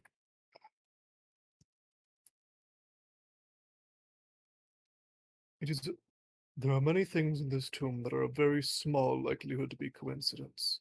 But taking what we know together, this place we've speculated about what purpose, if any, your spawning had before. But I believe this statue may seal the deal, at least the most apparent. I believe it seems that this place, there has been long speculation, whispers that seem to only be more corroborated the more I understand about the old ones. That their hands and their schemes are behind everything from many species physiology to map locations and even softer details like accidents of birth and life, even if they're not behind necessarily everything. I No, believe this. If they were, then we wouldn't have to deal with the enemy. Indeed. It seems that this place was not just any group of multiple peoples coexisting, but precisely a purpose-built location for multiple individuals influenced by, or likely outright directly influenced or beings closely tied to the old ones coming together for a singular purpose. And I believe this statue, tink tink tink, very gently taps it at the end of his new staff to demonstrate or to emphasize,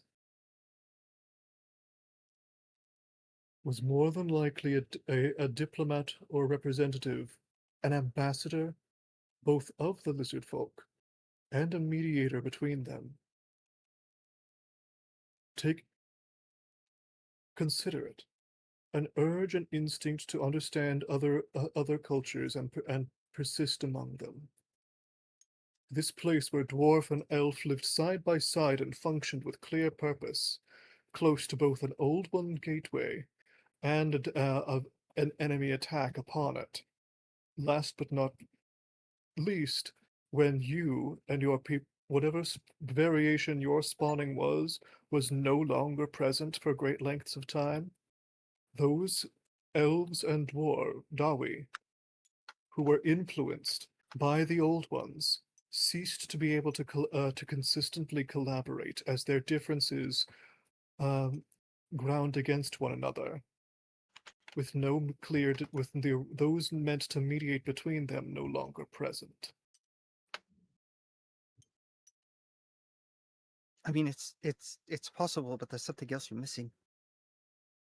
And what's that? Something much bigger. Well, don't keep me in suspense.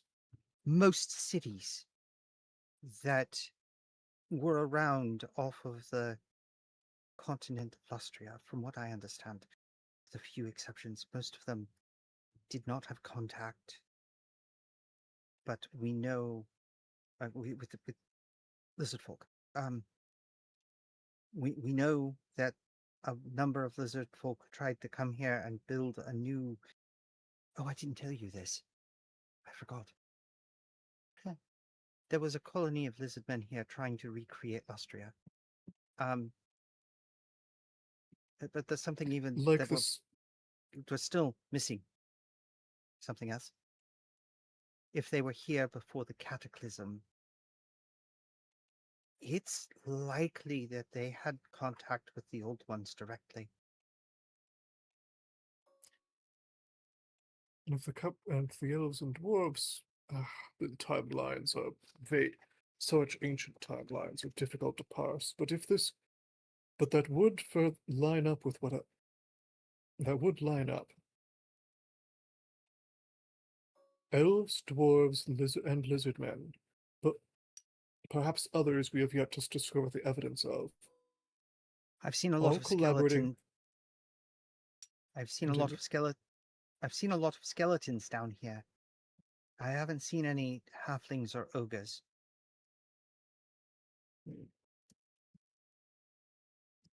I've only seen humans, a few skinks, and dwarves. Which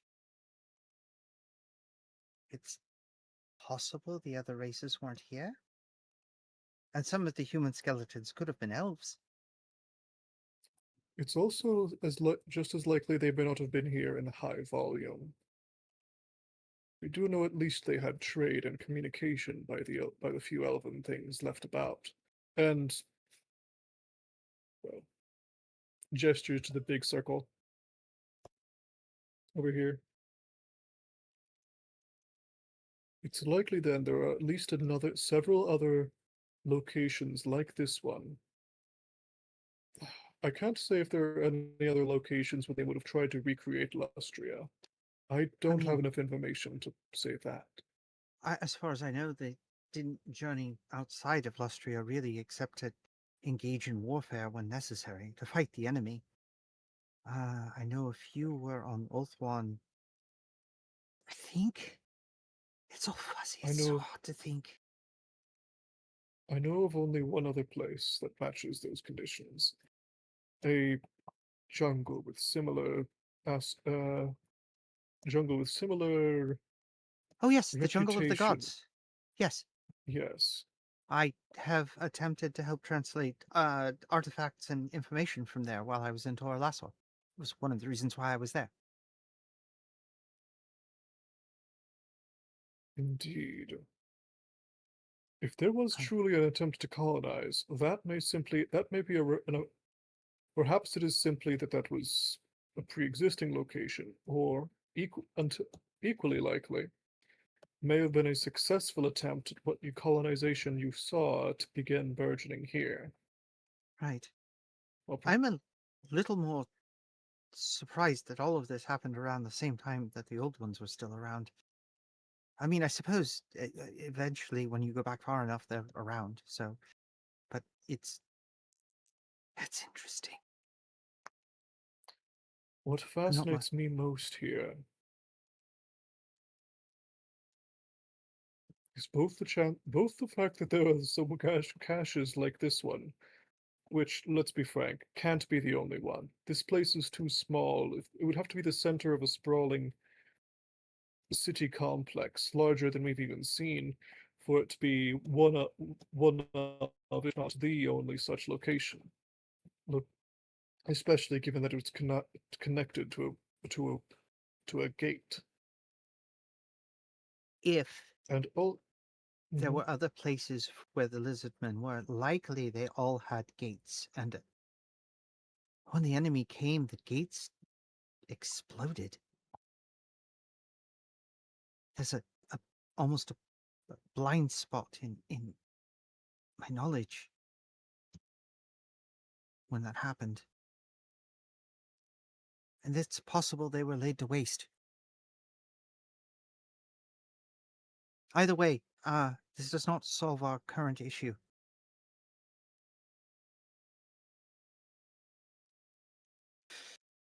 Salvage what we can. Oscar, Yes. can you figure out how to turn the golems back on? If they are indeed defenders of this place. Hey, that metal. We want to take more gotten ignorant to probably leave the rest for the local dwarves. They might be a bit beyond me, but I'll look at them. I mean, it's probably a much like the phrase that disarmed them. It's probably a phrase, and I'm hoping that it's etched somewhere in this place. I don't know what to do about the statue. I'm going to check over the statue a little more in detail, I think. Kind of commit it to memory. Oh, okay. I was going to say which one. Okay. Yeah, the statue of the lizard folk. Okay. So please make me a willpower save as you stare hard, intently, and try to etch this into your mind. The other thing is, you said it had something wrapped around its feet. Ah, yes, that's its tail. They decided to wrap it around its feet, and as opposed to have it poised outward. Oh, I just thought of another question that's going to drive this up the wall. That is not a successful willpower save. However, I'm going to. God, this would occur to her too. Okay. You commit it to memory at the cost of 1 sanity point. Oh no. Okay, I can do that. I'll take the I- sound loss. I am sorry. It etches its way into her mind. It just It's just it's gonna haunt her. it is a really disturbing thing for her. The other thing, and this is going to make it more disturbing, the cleaning away some of the grime. She's gonna compare the color of the gold to the gold in her scales. Because gold has different shades to see how closely they match. Probably where the sanity point hit comes from. It's identical. Yeah, that's where the sanity point hit comes from. While she's doing that, I'm going to attempt to quickly sketch this into a journal. Okay, so you sketch that into a journal. Thess, you're having a time over there.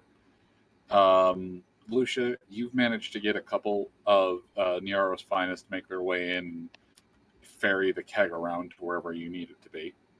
Oh, that's good. We have a keg of runic gunpowder. Got a use for that. I'm gonna emphasize this point. Moon. Yes. There's a Gotrek and Felix novel in which they do use some runic gunpowder. A keg of that size, roughly, a quarter keg, blows up the wall of a city. Not blows a hole in the wall, removes that side facing. Yeah, we don't want to be anywhere near it when it goes. Does it make it better or Very worse? long fuse. Does it make it better or worse that as you're moving that out of there, one of the Skaven proceeds to look up and pass you a powder horn before moving back to help carry it away? I want to point out, if he's really passing me a powder horn, Lucia will never ever need gunpowder ever again, because she can use 2 or 3 grains of that, and it will be sufficient to fire a rifle round. How'd you manage that? It is not a full powder horn, but there is still a little bit in there. Oh. Oscar, I have a question. Yes. How wise is it to use that runic powder in our weapons? I never used it in person, but you need maybe a tenth of the measure that you do with normal black powder to achieve the normal charge. Right. Would it even be properly compactable at that size? Everything's compactable if you try hard enough. Hmm.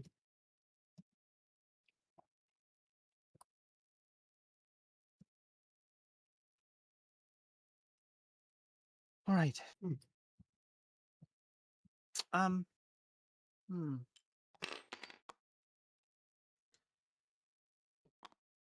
Well, statue, whoever you were,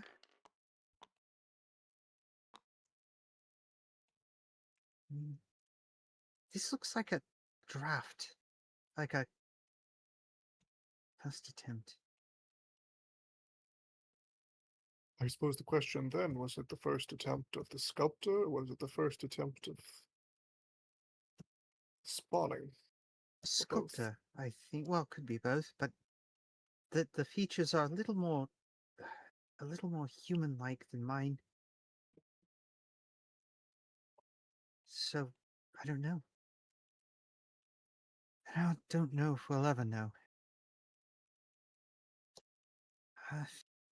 Uncanny.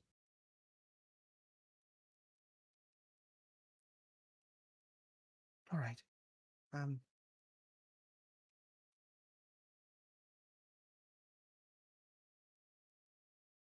Should make one last circuit of this place and get a move on. Right. Staying here isn't going to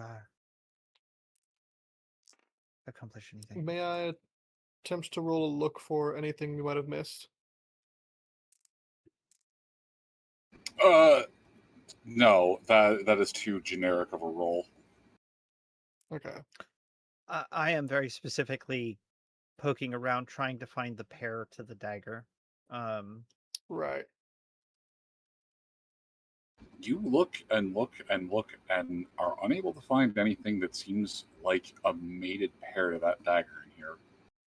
Okay.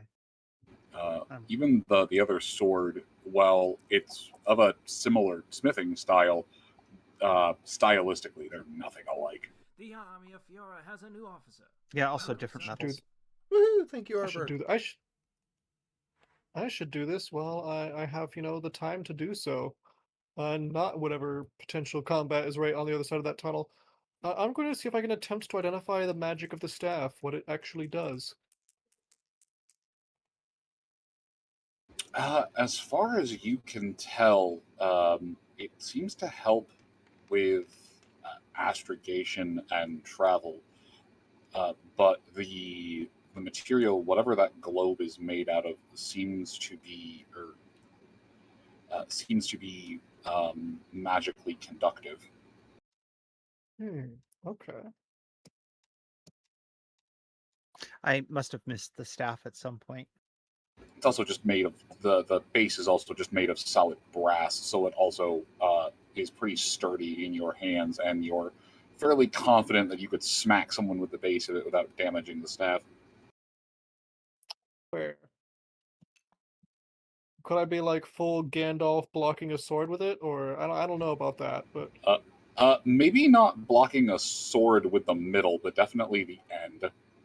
And Fair. that's Rattle and found a staff. Ah, okay, I see that now. Ignore the fact that Yes. it looks a lot like the 4-leg thing. I couldn't find anything better. Ah, okay. Okay.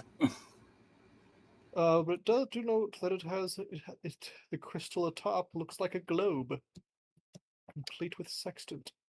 Interesting. And then you said it's made out of a material, unknown material.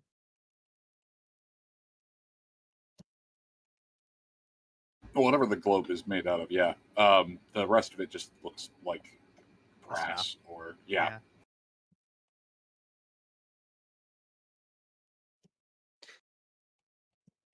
All right.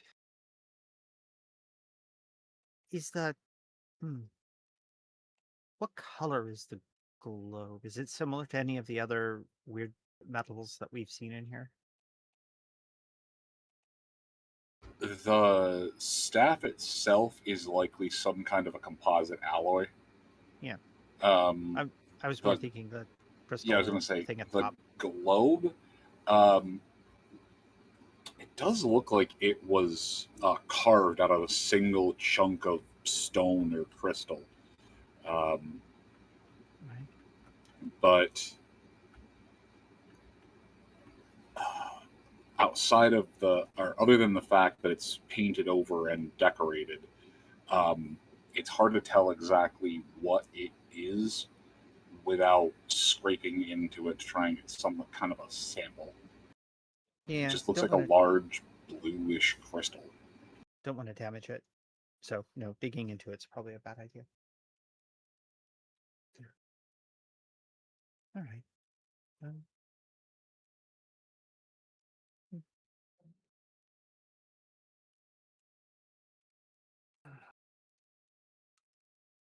Anyone else want to do any more searching before we... Oh, No. Actually, Nero, Sweet. some of your more stealthy brethren, if you could have them here ahead on that passageway, it shouldn't be... I don't think it's going to be too long, too far of a passageway. You want to scout ahead? Yes. It's either that or I Also, scout ahead. I do have Yes. one last search, and I'm going to search for any sources of magic that have not been denoted.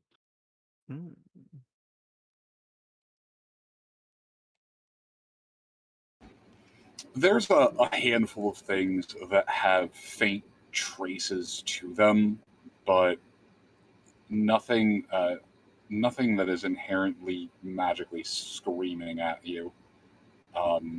Okay. Trying to detect magic in the general direction of that circle dais just causes instantaneous migraine pain as whatever is bound up and put into that is very bright. I see. But your Skaven scouts will come back a few moments later, scampering ahead to gather up the rats. You know, I didn't actually take too close of a look at the dais myself, actually. But I mean, wiser people than us have looked. So. Well, I was going to say, it's not like you're not going to be able to come back this way. Maury, the horses, a few of the other rats are still out in the other room, but the and this I was going to say, go ahead. the scout just comes back and says, no see look anything, see look lots of things, breaky broken boxes, metal squares, many different colors, shade metal squares, hot fire, flowy fire, liquid fire, Lava. smacky stones, metal smacky stones for the metal smacky or for the metal squares. Other big stone people things, not people rats, people things. Sort but- of like that one, pointing to one of the golems. It nods, but bigger, as it points to the other statue in the room, like that, but bigger. Oh, Very, very minimal rat stink smell inside. Methinks maybe only handfuls of Skavens ever go in rooms. No can smell rat stink inside. interesting. Can smell rat stink beyond it in other places. Rooms and chambers that lead off and around. Rat smell, yes, but no inside. Only fire smell. Only points to Oscar. Only smelled like him, but thicker, beardier. Right, dwarven. Dawi. All right, so I think we have a decision collectively to make. We could follow the Skaven trail out from the other room, or we can take this passageway. The advantage, I don't think Mori or any of the rest of the larger creatures with us can make it through this passageway. It seems very narrow.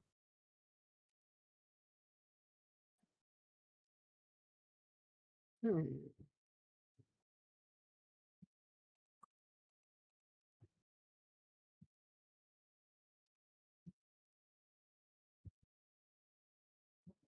we So can't. what do you all think?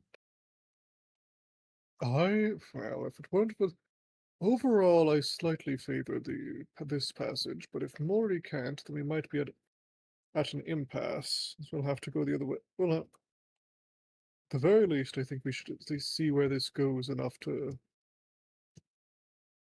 recognize. Leaving him down here. No, of course not.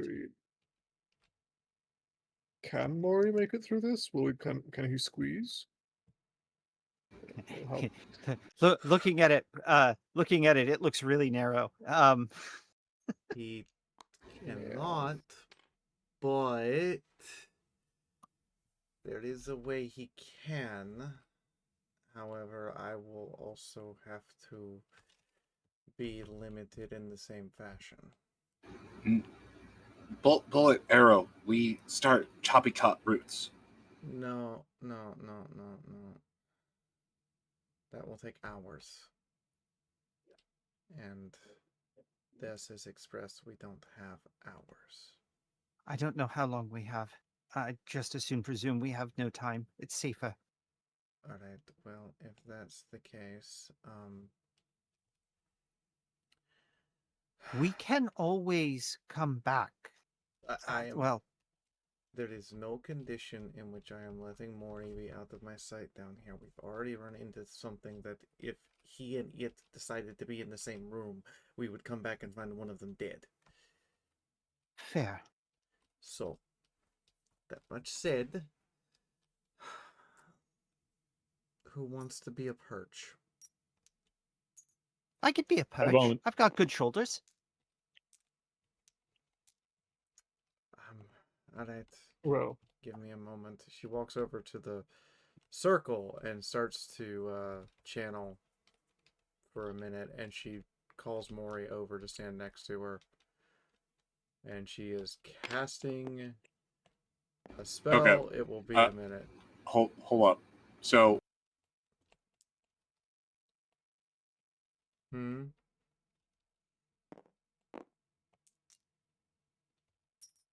major issue is that he's having trouble getting through the vines. There's a big enough opening, but it's high enough that he can't quite lift himself up to clamber through it. We have a big, strong knight. He could help. I was going to say, unless you're channeling super strength, he can't make his way over to stand beside you. Okay. How far does the circle's protection for magic seem to extend?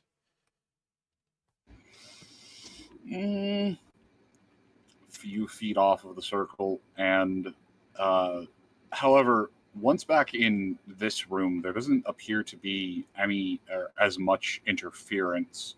The winds flow, albeit a little strangled, whereas opposed to inside of the vault where the wind is stagnant and unflowing.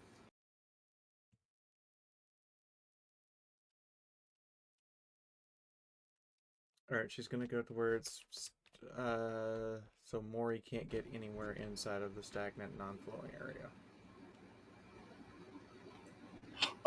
He can if you give him a boost. Alright. She will motion for Andre to help her give him a boost to get over to where he can touch her so that she can put this spell on both of them without risking a chaotic problem. Okay. Andre comes over, but he seems like he's been in his own head like for a bit now. But he just comes over. Are you alright, Andre? Fine. Just a little daydreamy? Something like that. I understand. Just you seem like you're a little off. It must just be this room. Okay. I just need you to hold Mori in a position where he can touch me, but make sure you aren't touching me in the process unless you want to be squawky.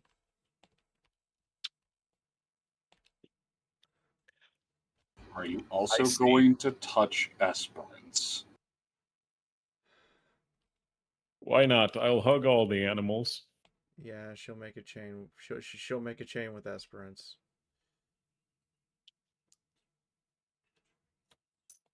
She will.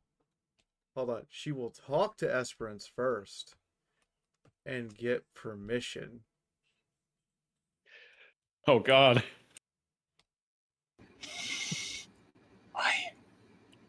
I have been granted my voice again. I can I'm sorry, what? speak once more. Correct. We have to get through a very narrow passage, and your current size is going to be a problem. Would you be opposed to being small, feathery, and flying? What kind of a horse is small, feathery, and flying? You would not be a horse in that moment. You would be a Wait. bird. I would be a Pegasus. Sure, let's go with that. Please don't be a Yes. snooty like Brothers Pegasus, please. Yes. I would love this. This will be one step closer to becoming a Pegasus, to realizing my truest potential. I shall become the greatest steed possible for my lord. Is he audibly speaking? Like, Yes. And perhaps once we can fly above the clouds, perhaps once he can see perhaps once he can see that we're not so different from the peasants below us, perhaps then the egalitarian waves can spread. But all right, I until was then, debating. I wish to flap. No. Andre made the sanity check on that one. But Horse is talking like he's gonna get to drink from the grill. I mean, he might.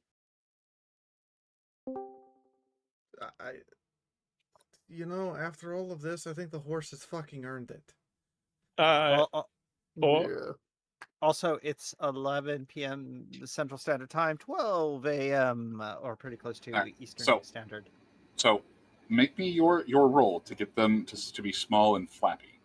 Okay. She's going to channel for a full minute to make sure she has enough power for this. Can Niaro help you channel? If Niaro assists, cool. Okay, he's gonna try his best. I am surprised I don't have to spend a fate point. I think with that,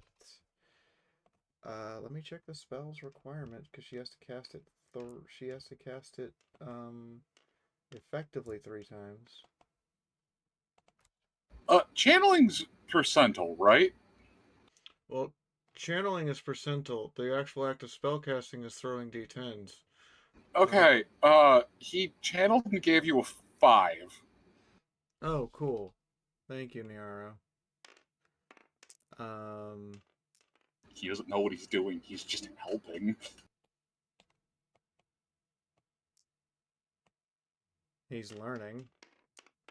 I'll give him that. It's 2. I need to throw this, 6 times? 3. That's a fate point.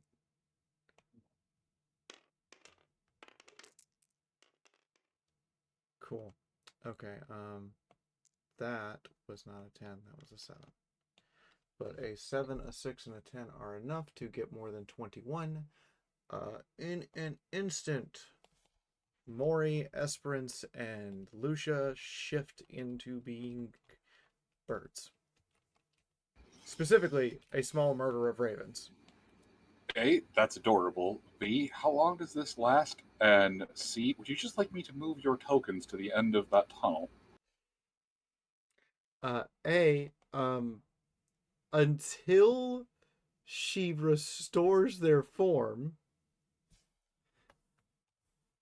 or that's the answer to B.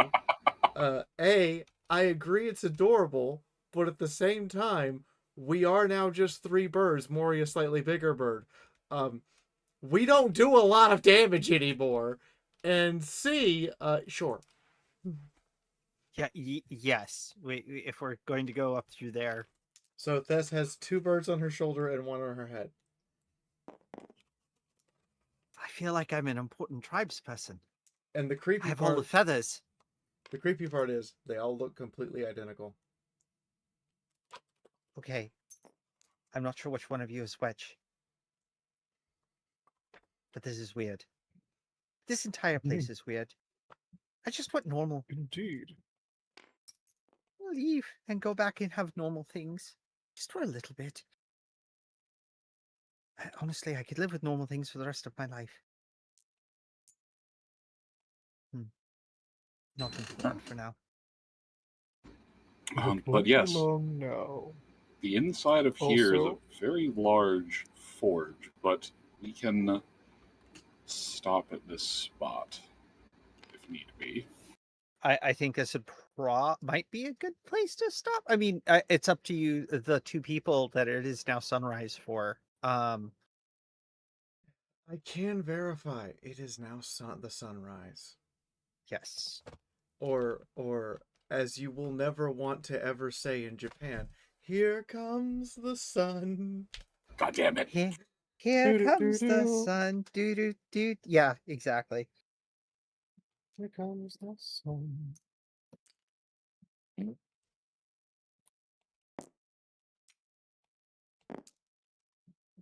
It's Meanwhile, as Lucia and the crew fly past Rodlin, he takes a look at them and says, "Oh, they attempted are murder. writing How on fitting." they are writing on Thess. Apologies, I forgot about that. Writing on Thess. Either way, he looks at this and says, attempted murder. How fitting for Lucia. No, it wouldn't be attempted if it was actually Lucia. It would be actual murder. True enough. Or at least turning things to frozen statues. Which can still qualify as murder. The Under the bird circumstance. on Thess's right shoulder squawks. Would you like a cracker? Squawk twice if that's you, Lucia. Actually, what do I never talk about? I can talk to birds.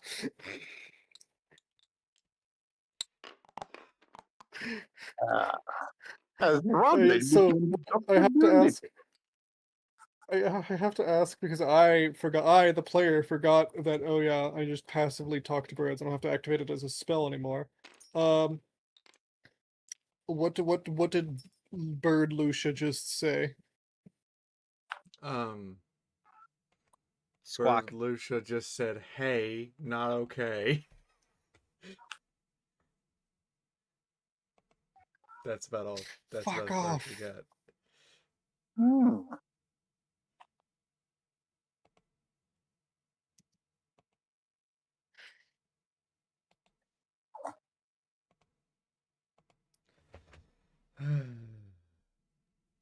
Well, that's fair. That's fair.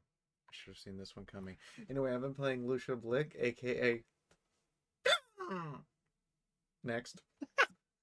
Hi everyone, I'm Doodle, and I've been playing Thesserau. The now very puzzled and very I've taken 2 sanity points since coming down here on this trip. So yeah, I the slowly going insane Thesserau. Next.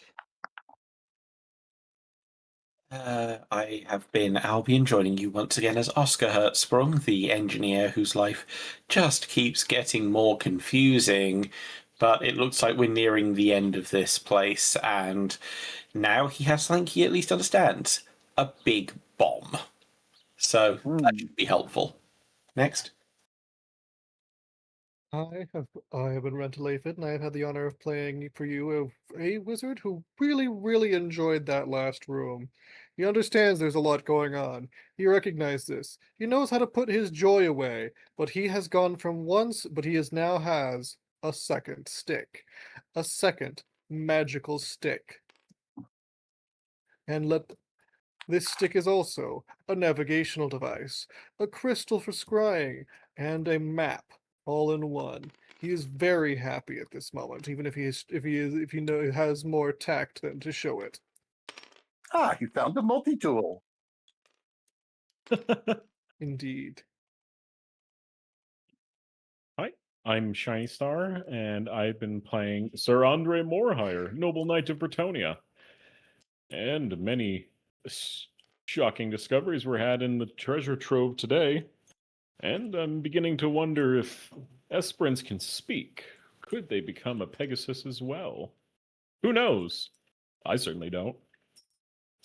Yeah, I think we just blew Andre's mind. His horse can be made to speak. I'm Wenzabi, and I am the voice of Cletus, your recap her and occasional joke maker, such as with the pull the double crank. And it's been my pleasure to help guide you through these crazy soul stories as long as I get my hell. Next. I believe. Oh no, Cammy is still here. Mm-hmm.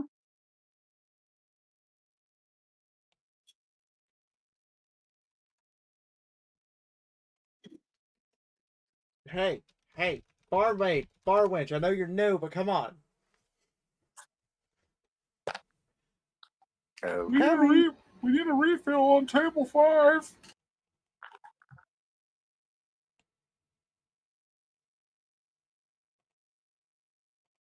Oh, she must have stepped away. She's on a Darn. smoke break. All right, Moon, go ahead. Oh, I am Moon. I am your GM. I am absolutely not 3 dozen rats in a trench coat, despite what it may seem. And I am simultaneously surprised and glad that you are here, but a little less equipped than was possible. Oh well. Let me guess, there was stuff in the water too. Oh, not in the water. More in the central room, but Oh, I mean, we can always go back and check. Like, it's...